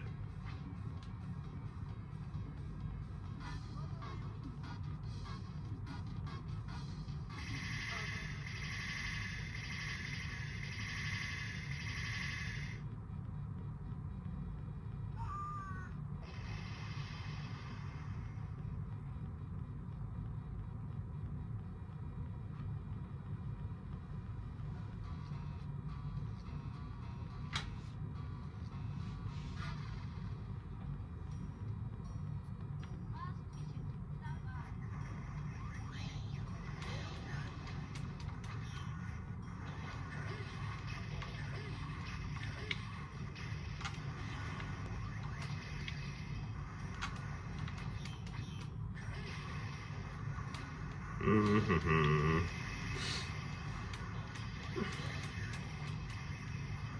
You know what I heard is that there's actually a Sega SG-1000 multi-cart for the ColecoVision, because the hardware of the ColecoVision and the SG-1000 is very similar. So yeah, I'd really like to get that, because I have a ColecoVision, but I don't have a Sega SG-1000, so that would be a cool way to play that on actual hardware.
Down goes Char.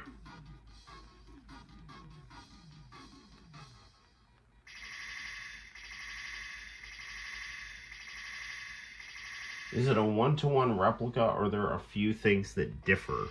I can't remember. What was I just talking about?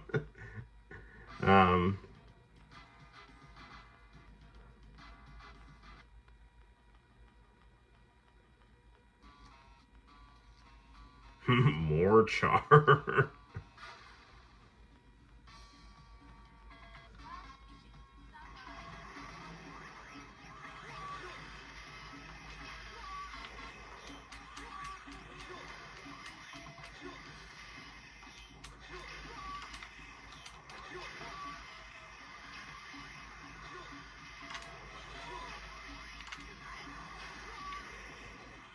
Oh, the SG-1000.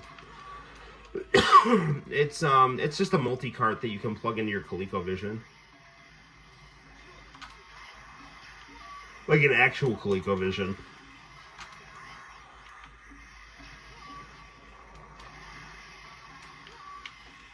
I don't know the size of the cartridge, but I think it's like 90 games. Patman QC was talking about it.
All right. Yeah, that's right, Char. You better run away.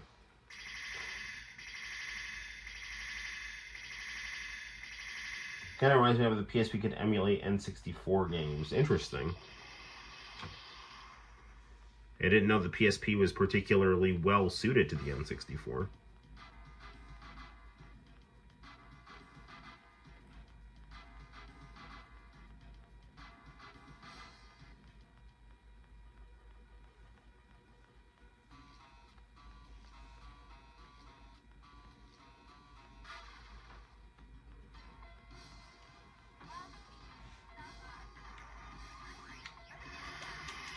Final boss time here.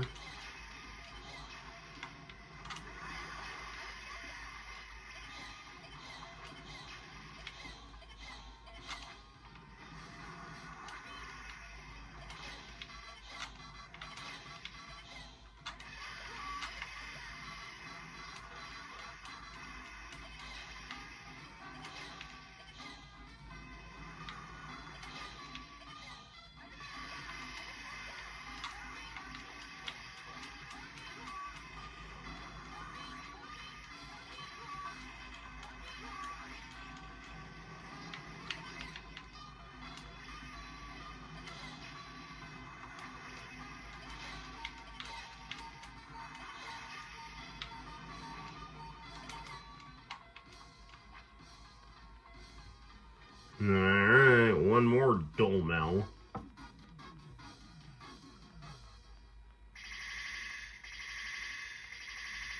Yeah, N64 emulation is kind of well known for being tricky. Saturn emulation, I think, used to be the worst, but recently, I think that's been pretty much cracked.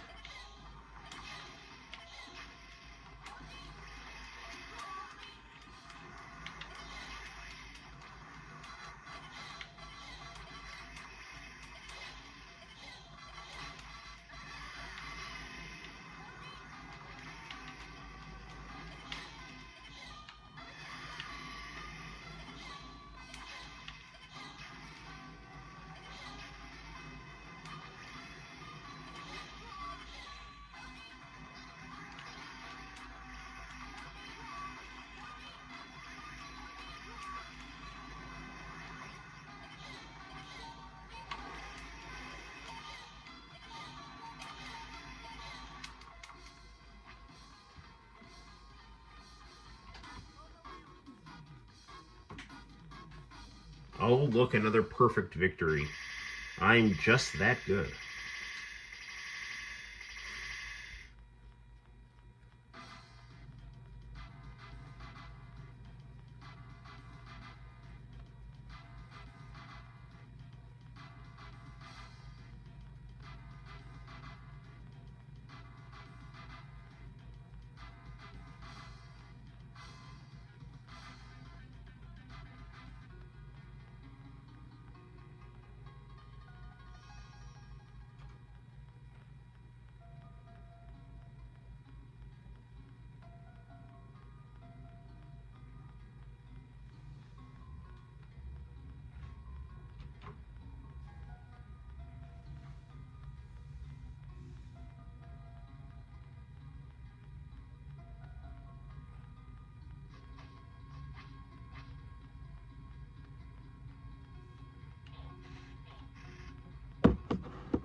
This was a good game. I mean, it was fun to play through, but I think if I was not cheating, it would have been pretty frustrating, especially toward the end. But yeah, good stuff. Nice ending.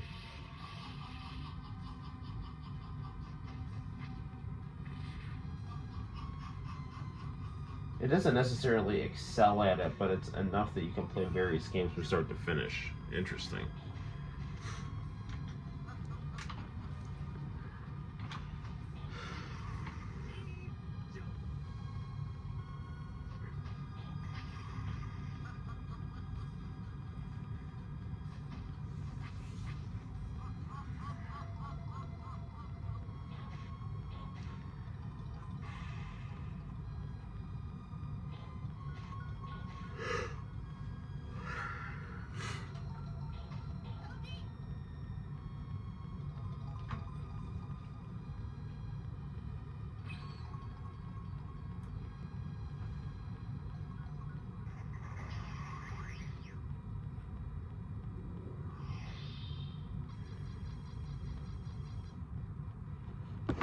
Good times.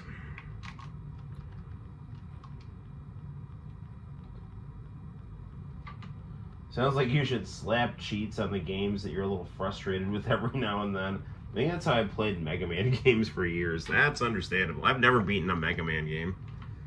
I got to the last level of Mega Man 1. And then I got stuck. And then my game ended up getting like messed up on the memory card and I never started again.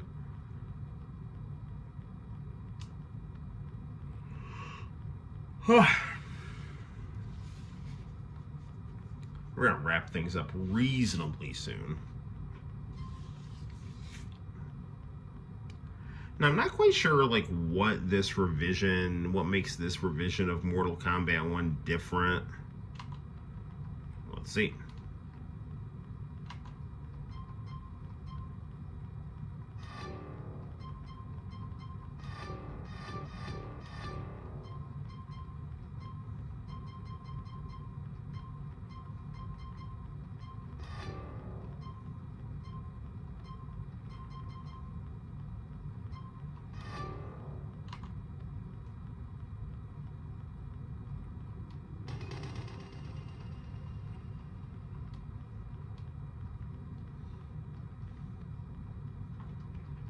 Infinite Energy Player One. Enable this character cheat after level select screen. What? Kato.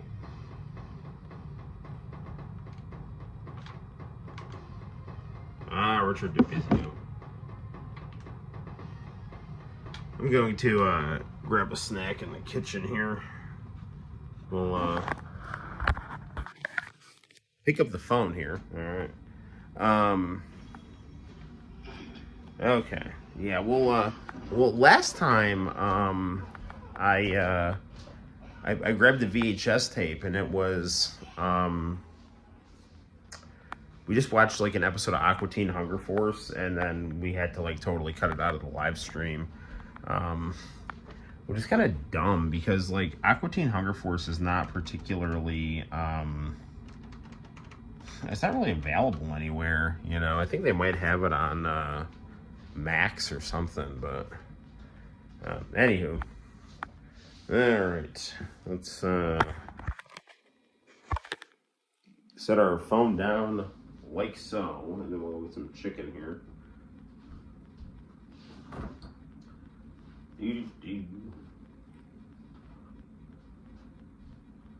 Alright.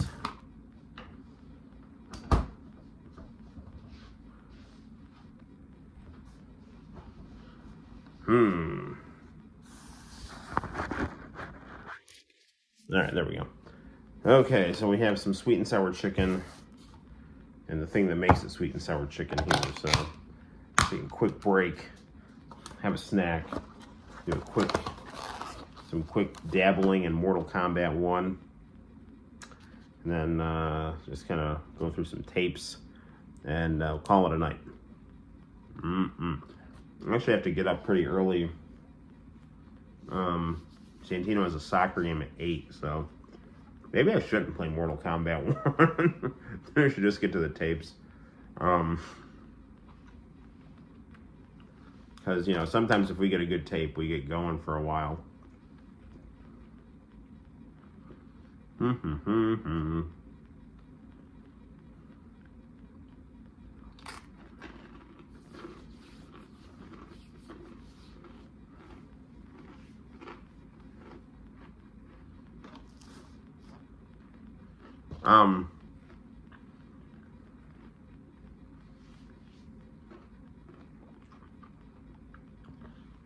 Sweet and sour chicken is always good, and Santino rightly calls it Chinese chicken nuggets, because that's basically what it is.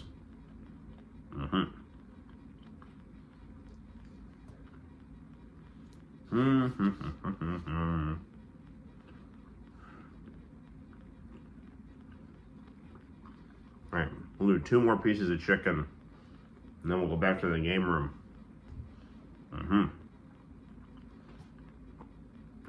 You know what's terrible is my wife, a lot of the time, will throw away the sweet and sour sauce, which is just a waste.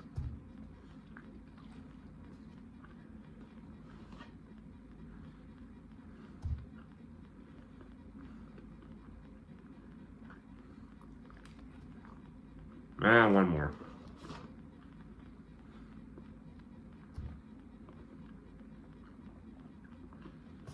Nothing like watching Noel eat chicken on YouTube. I'm sure that's how you want to spend your Friday night.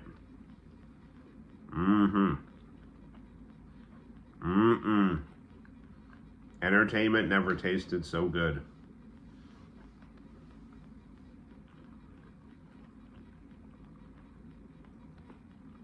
Alright.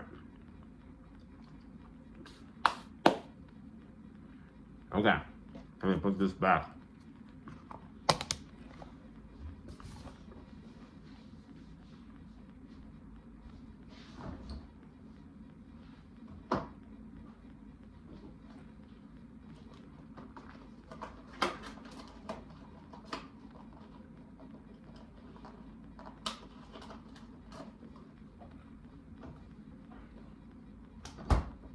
Okay.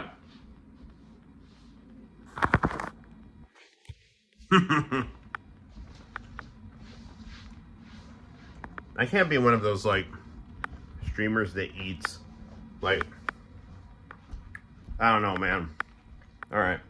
We're gonna go to the living room VHS thing here. Entertainment center, if you will. And we'll just grab some stuff.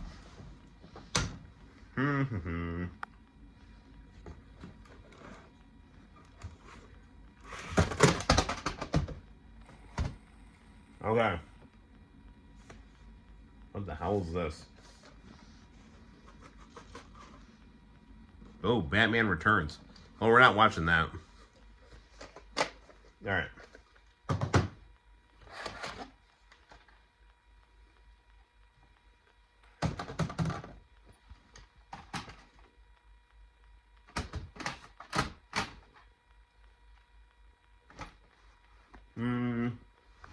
What else we got here?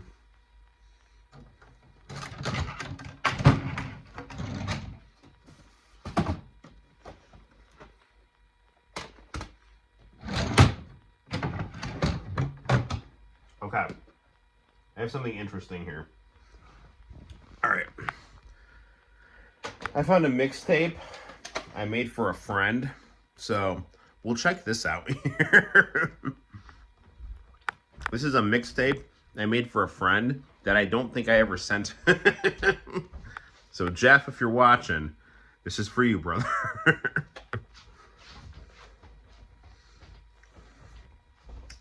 Alright. Well, you know what? We'll do like one match on Mortal Kombat here.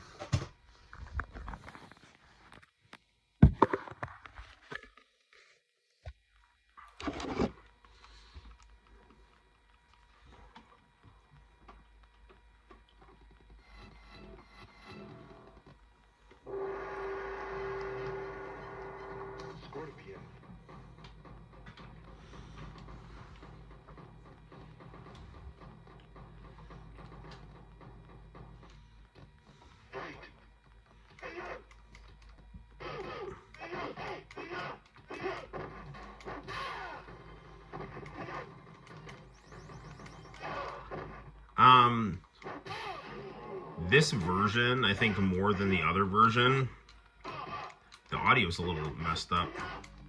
Scorpion wins. Flawless victory.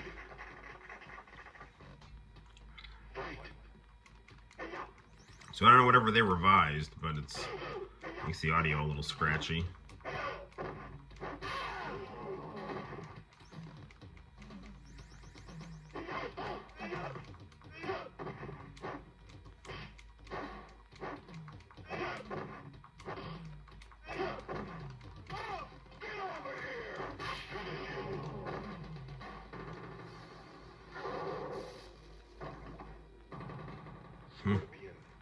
Remember when Santino got mad at Renee one time? He's like, "Mommy, I'm gonna burn you and turn you into a skeleton."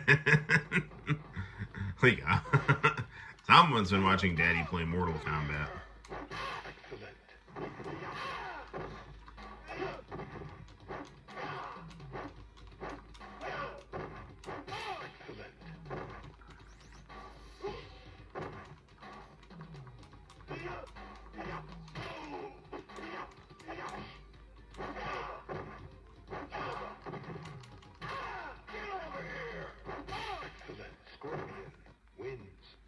I always said I'd do one fight, but I'll beat Kano here.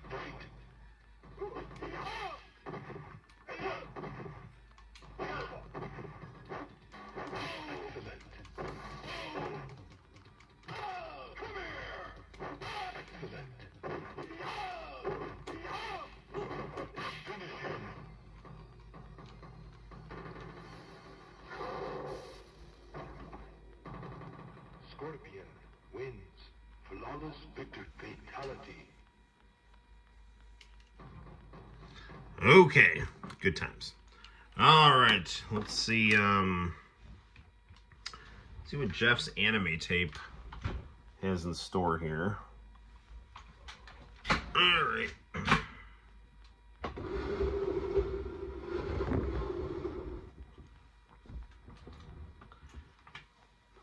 Okay.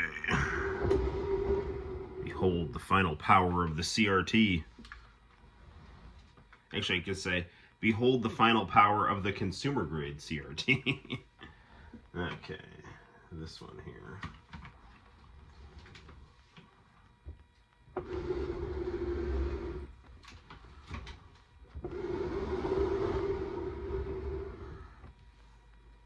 All right.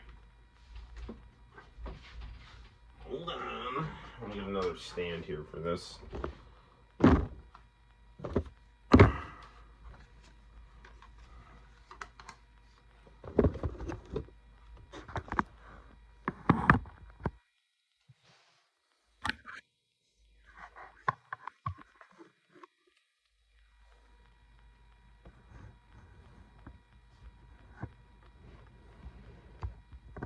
Okay. Let's see what we got on Jeff's tape here.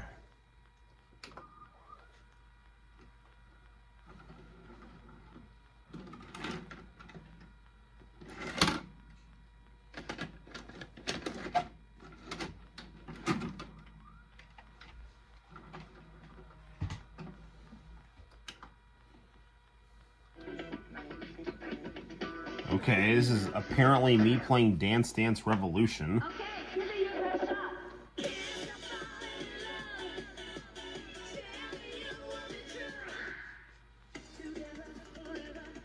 I should just like upload this to the internet, actually.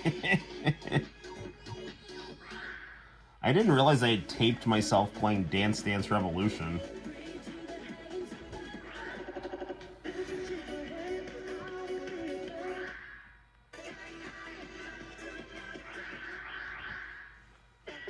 Ooh, the loop on the third theme.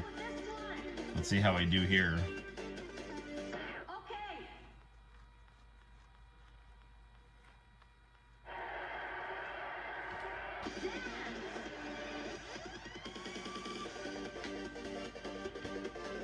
Whenever I was using a dance pad or a controller here.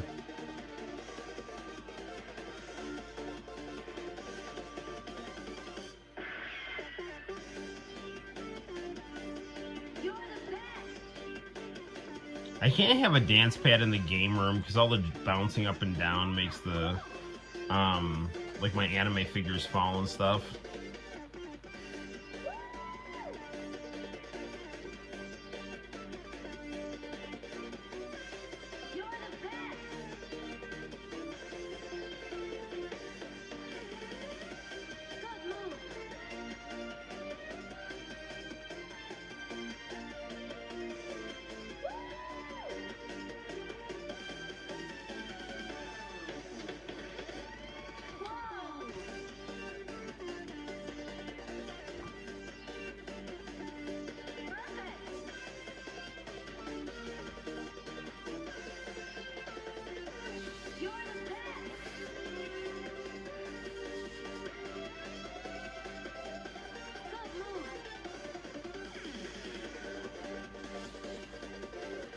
This was one of the games I got from Buy Right Games, because remember people, if you're not buying from Buy Right, you're definitely not buying right.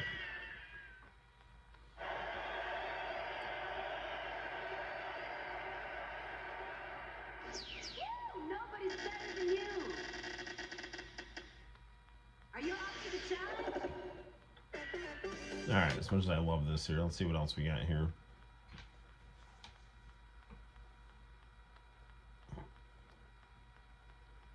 I don't know why I would think he would want to watch me play Dance Dance Revolution, but I mean, it's got some cool music on it. Ooh, here's another one. What do we got here?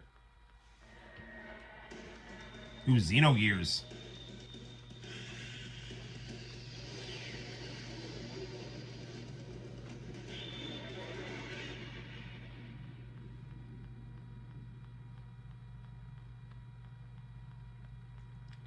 I wonder if this is like me just showing all the anime cutscenes. Yes, I do have the Japanese Xenogears and the American ones.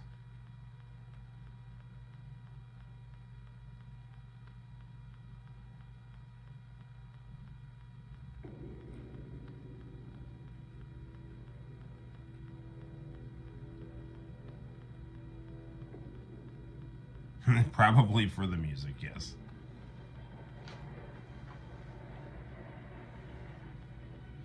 I should go give this game another playthrough. I've beaten this game a few times, and it's just fantastic.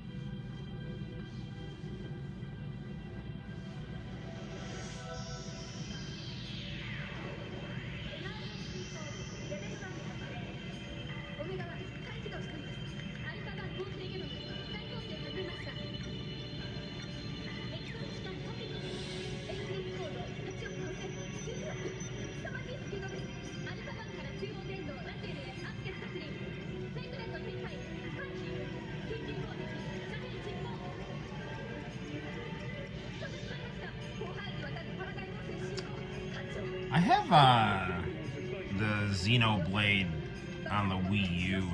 I should play through that.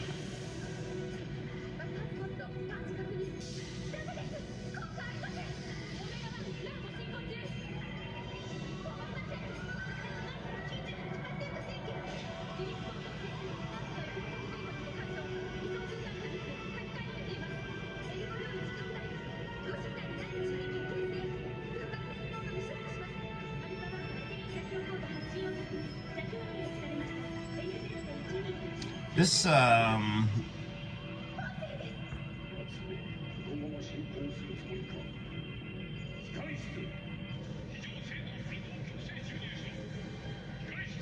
this opening is even better in Japanese.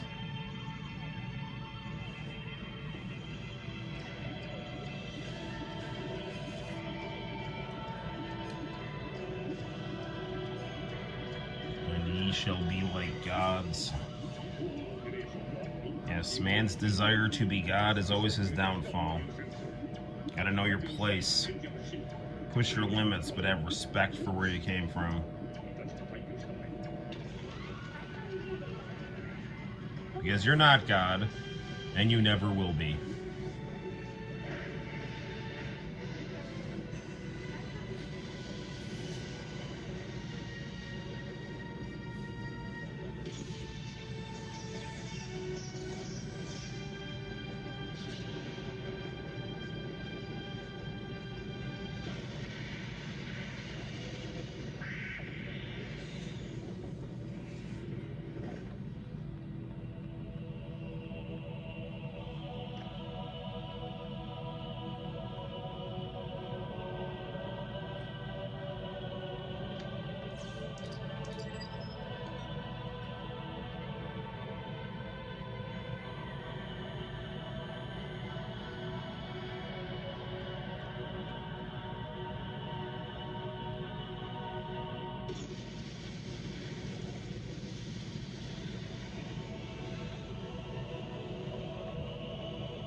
Some people will be humble about it, others will want to become or even surpass God. Tale as old as time. Yeah, that's a losing venture. That's what leads to the destruction of yourself and everyone around you.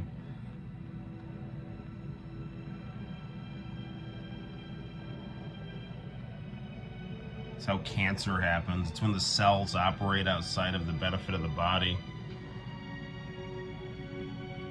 They don't understand their role.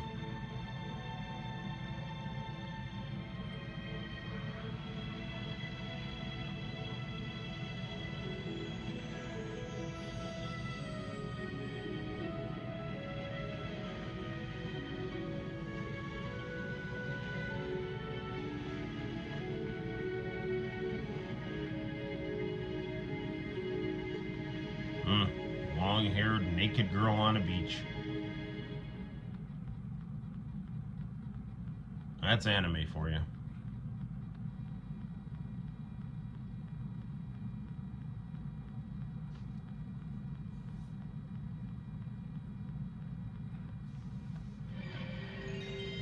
Ooh, what's this next intro here?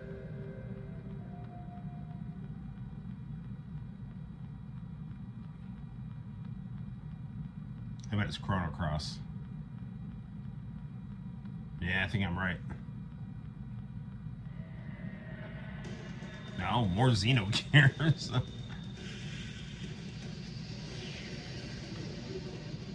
I bet I did this one in English. You don't need to watch this in English. Yeah. It's just the same thing in English. Man, I really gave him a lot to think about here. There's like a bunch of anime on this too. I mean, this actually is a really, I think, a really cool VHS tape.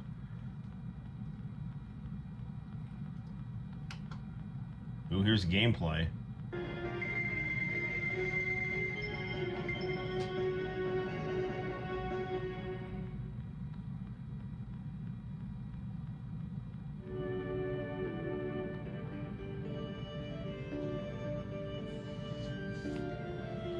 I mean, if you're looking for like an anime, a 90s anime mixtape, I mean, this is certainly it here.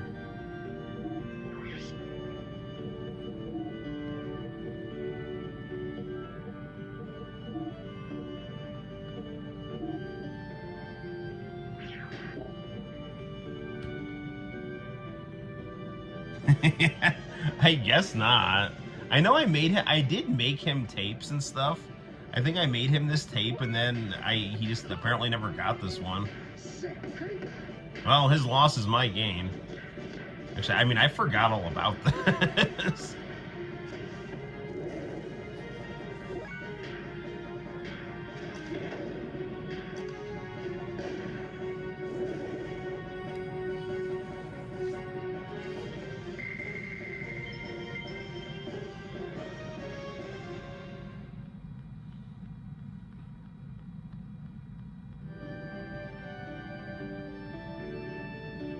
Okay, this game is amazing, but what is going on here? How long did I tape myself playing Xenogears? Okay, here's a commercial for Xenosaga.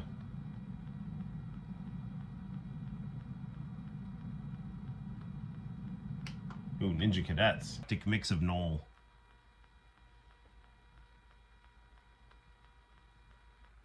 Ooh, Princess Rouge.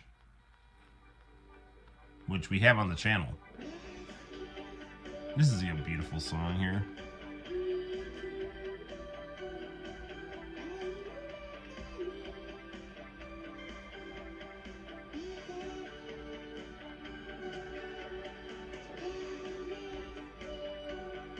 Japanese action explosion. There were all these anime works OVAs.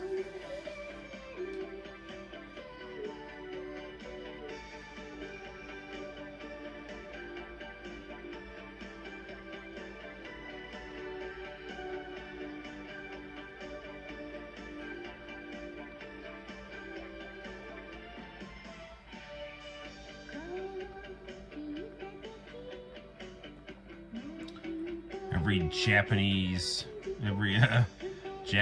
teenager's fantasy, having a girl from another dimension who's incredibly attractive fall into your lap. I can't talk to girls. Oh wait, this one just fell out of the sky and she's naked and she really appreciates me for who I am. That'll outdo any romantic comedy, I'll tell you that. So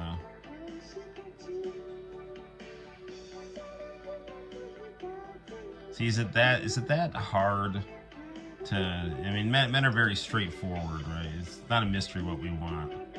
Like thong-clad warrior women to fall out of the sky and really be attracted to us.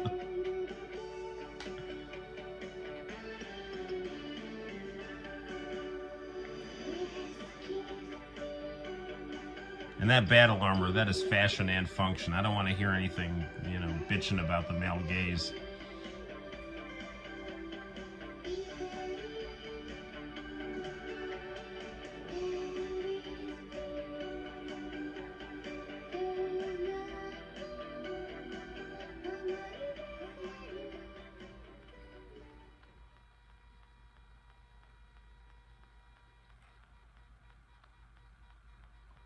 What else we got on here? Marriage. Here's a good one.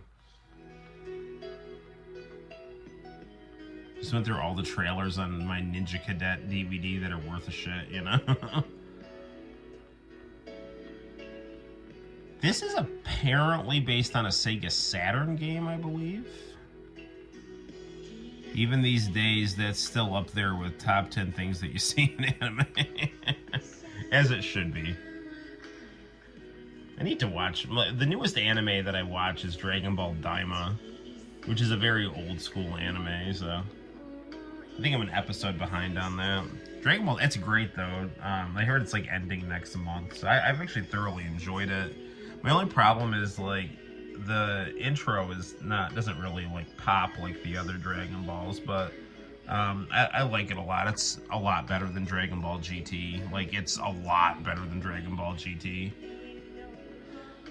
It's cute and it's fun and it's got a nice story and it's got all the characters that you'll like, and except for Gohan, but Gohan's beast mode in the future, so that's fine by me. They fixed Gohan, so I'm happy. So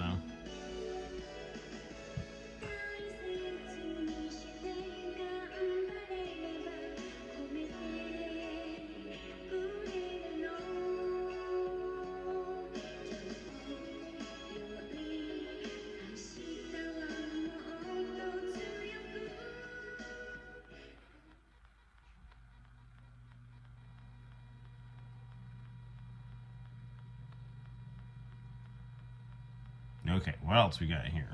I bet Earthian is next. Yes. These were the less good episodes of Earthian. Young guy that can't talk to girls for the life of him is a 10 out of 10 beauty that somehow shows up in front of him. That's a dream worth dreaming. Video Girl Eye is probably the best execution of that, or Tenchi.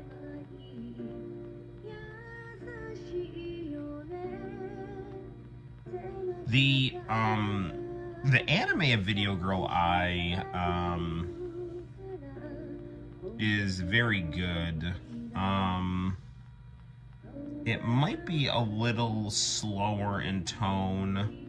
Like, the manga, I feel like the manga is a little bit more of an energetic vibe, whereas the anime does have an energetic vibe sometimes, but then it can really kind of have like a slower feel to it at times.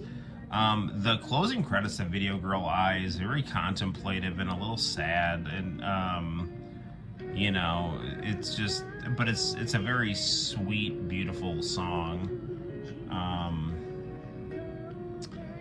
Yeah, the artist who does Video Girl Eye is freaking phenomenal, and he does a great job of drawing like women's asses. Like, I mean, that's like his specialty. I mean, he painstakingly crafts them.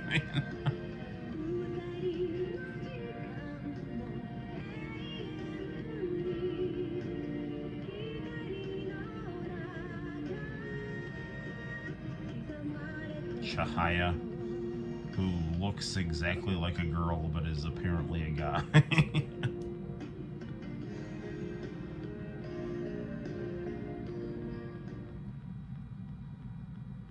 The 80s Earth OVAs were great. The 90s ones were... I like the animation on them. To Tokyo Vice.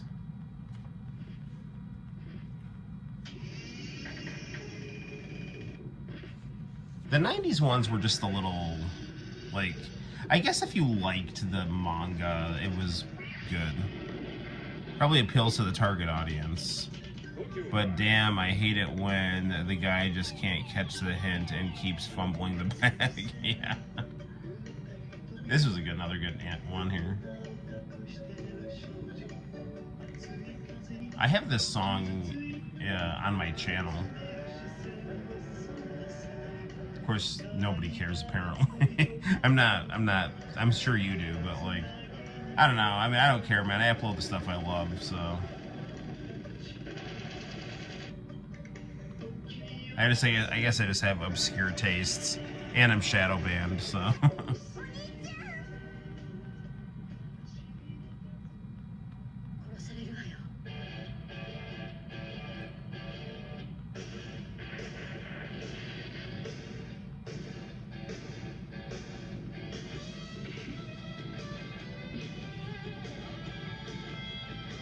Yeah, if only Future Trunks gets a good ending now. Well, he had one, and then they kind of made all that crazy Goku Black stuff happen. The Goku Black arc was so good, though. They need to bring Future Trunks back. Can you imagine, like, doing something with, like, Future Trunks and Beast Gohan? Like, you know, having them have to do, like, a fusion dance or something. I mean, that would be incredibly badass. Like, have those two beat, like, Black Frieza or something like that. Like, that, you know, like, the son of Vegeta and Goku, like, definitively killing Frieza. I mean, that writes itself. That'd be great.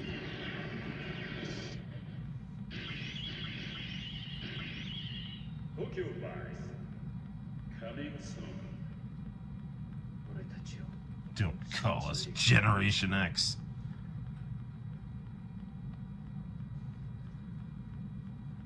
This anime was produced by MTV Japan. That is very cool.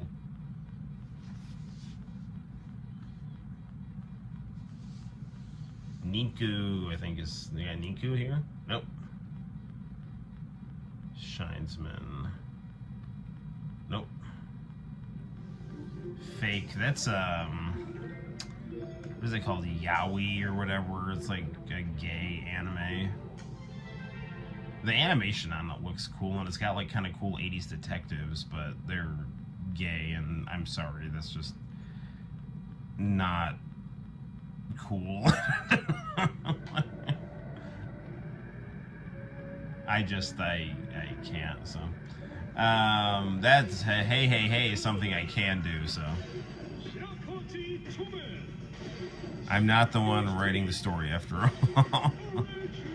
The way the Cell Saga ended was good for him. I still don't like the way They did it in Super. It is what it is. Yeah, I mean, I agree that I didn't think that Trunks' timeline needed to get destroyed, but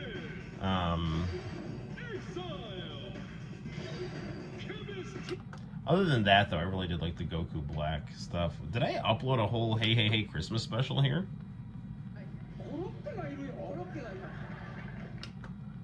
Gokdo.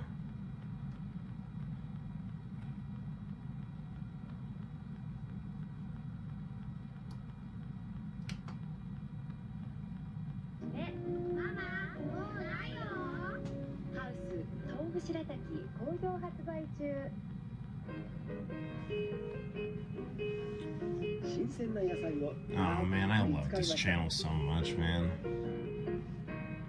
I think I told you, every once in a while I have a recurring dream that International Channel is, I find it on some very high number on like my old TV, and it's been on here all along.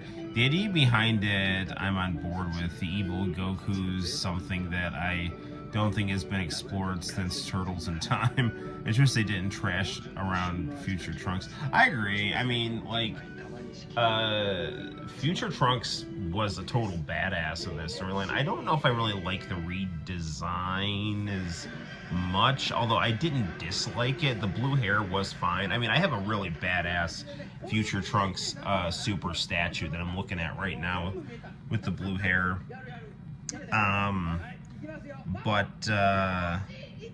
Yeah, I think, you know, I don't think his timeline needed to get wrecked. Although they did, like, make an identical one, but yeah. Well, maybe he'll come back and more resolutions. So, I do love this dearly, but I want to get to some musical performances here.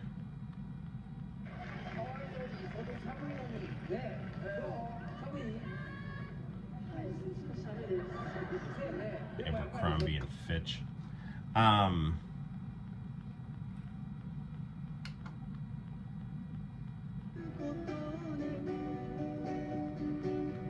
sorry, I want something like faster here. We'll watch like a performance or two, and then we'll probably wrap up the live stream, because it's getting to be like, it's after 1:30, and I gotta get up pretty early tomorrow.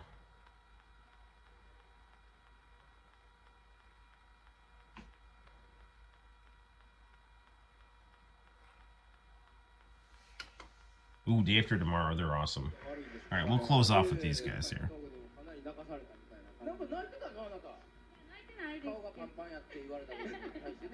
I like the concept of Xeno Trunks more. I didn't really play any of the games with him, but he's like kind of like a time cop, right? Time Cop, no, that was a good movie.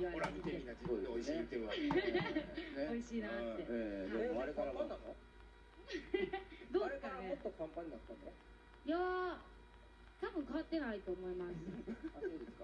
まあ後でちょっと体重計に乗っていただくコーナーを設けようかなと思ってるんですけど。はい、コーナーで。はい。ありました。はい、わかりました。じゃあ3人ちょっとスタンバイしてください。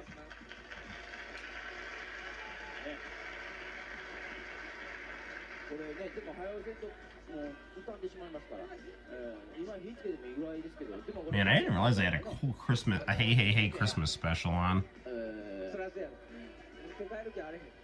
I would have put this on a loop during Christmas time, although it's still nice and snowy outside, so I still have my Christmas tree up in the game room. Something about Trunks violating the laws of time and needing to work under the Supreme Kai of Time. Interesting. Day After Tomorrow was always badass.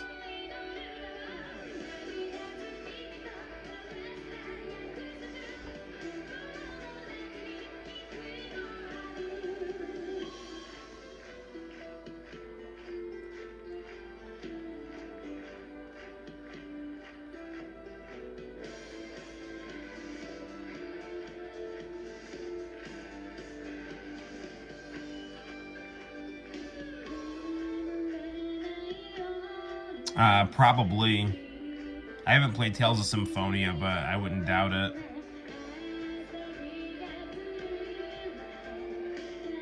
Haven't heard that in a while. I mean, maybe I need to play Tales of Symphonia now. No wonder I like this so much. What was that on PS2? Or 1?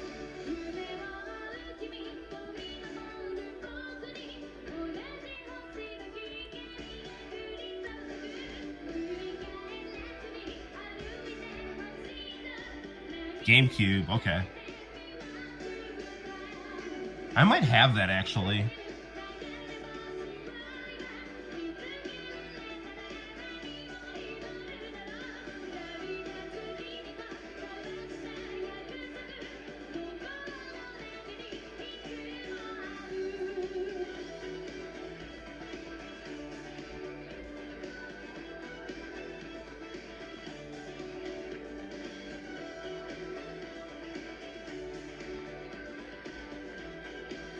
Nah, this is my kind of music.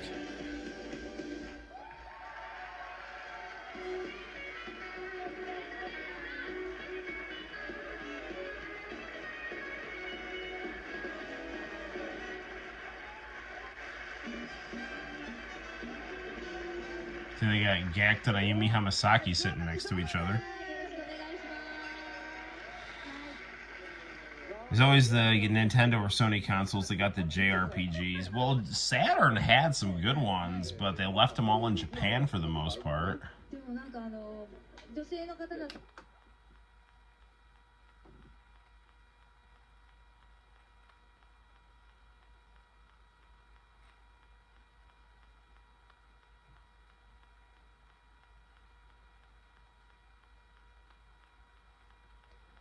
What do we got going on here? I know I said that.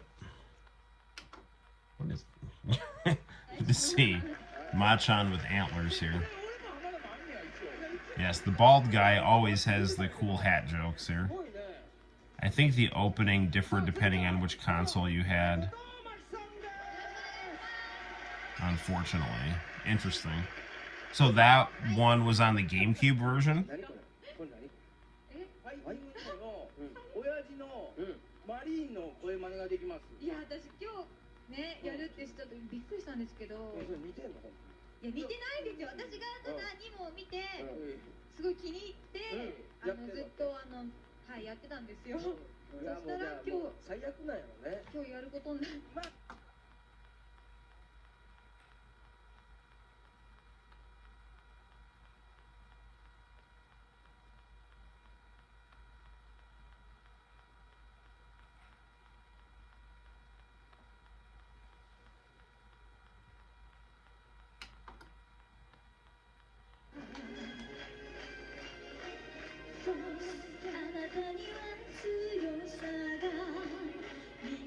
The Day After Tomorrow song was on the GameCube. Interesting. Seems like they picked up traction by the late 90s.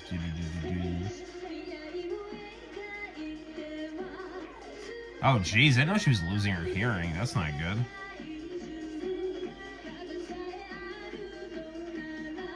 Well, hang in there.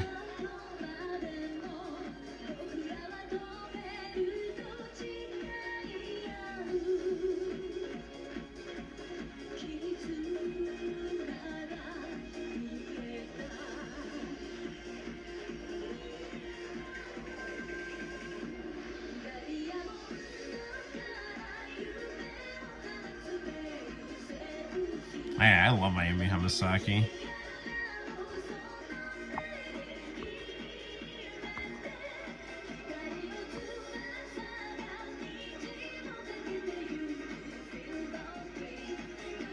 Hey, Nintendo 70's on. Nintendo 70, I'm about ready to wrap things up, but we are watching... I made a mixtape for my friend back in the early 2000s. At first, it was just the left ear, but I remember a few years ago, she said it was affecting both ears. Eesh. Well, maybe she can get some, like, really good hearing aids or some surgery or something.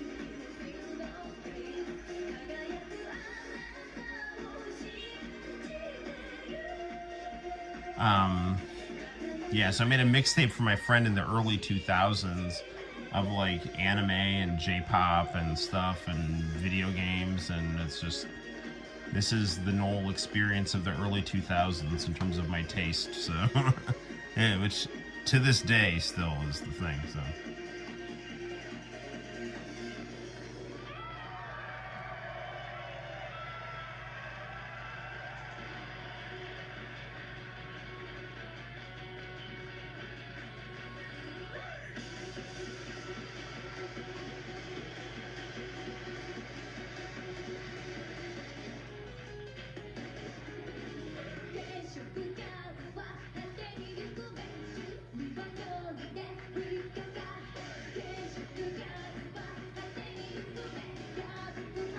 Is Team Revolution on this? He is not, unfortunately. Gakkt and Ayumi Hamasaki are. Team Revolution was not on this. I don't know what he was doing. He might have been on Pop Jam. I think he was like the host of Pop Jam for a while. So like, and I know, I mean, his popularity like kind of ebbed and flowed around this time. But I mean, he's always got his fans, and he's always totally awesome. So, but yeah, so like around this time, he wasn't on Hey Hey Hey really a lot. I mean, I knew about him from Hey Hey Hey. The last I remember seeing him on Hey Hey Hey on International Channel was Boarding, but I'm pretty sure he did Out of Orbit 000 on Hey Hey Hey as well, but I didn't see that episode. And then he kind of disappeared. He was like hosting Pop Jam and stuff. And then I think he popped up back on Hey Hey Hey with like Abingdon Boys School. Yeah.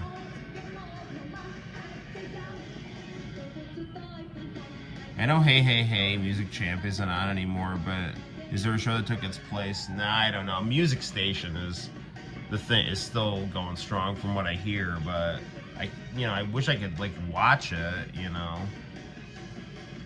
The problem with Hey Hey Hey Music Champ, I remember like back in like 2008, 9, things like that. Like I'd go to my friend's house and he'd download episodes of Hey Hey Hey, and like they had this like really bad new format where it was just Machan and Hamachan and like these Japanese comedians just watching these like 1970s music countdowns and like kind of joking about stuff, and I'm like, what is this? Like they're like, this is not your format here. So yeah, but you know, I think they still do, they do specials. I think there was one called like Hey Hey Hey Neo or something like that. So you know, I don't know, but yeah, so but Machan and Hamachan, they're still hanging and banging, as far as I can tell. So Machan like got all buff and stuff. So, and he's got like, last I saw, he was like kind of jacked and had blonde hair. It was like wow. All right. Well, unfortunately for now, we're gonna have to call it a night. But we'll. I've got kind of a long weekend. We actually get Lunar New Year off, which is I'm totally down for, but it's a little weird. It's not like a normal day to get off, but I guess we get it off now. So I'll have the weekend and then like a day or two off next week. So we'll probably get some more streaming and some game reviews in. I am going to, he went Super Saiyan, yes. He got really angry and broke through his limits. So yeah. I'm going to hit the hay. Santino's got a soccer game tomorrow. We'll do more game reviews and streaming and various nonsense. Stay tuned to the Noel ComiX YouTube channel. And until next time, guys, my name is Noel. You take care. Thanks for all your support and friendship, and I'll see you in the very near future for more fun and excitement. Good night for now. See you soon. Bye-bye.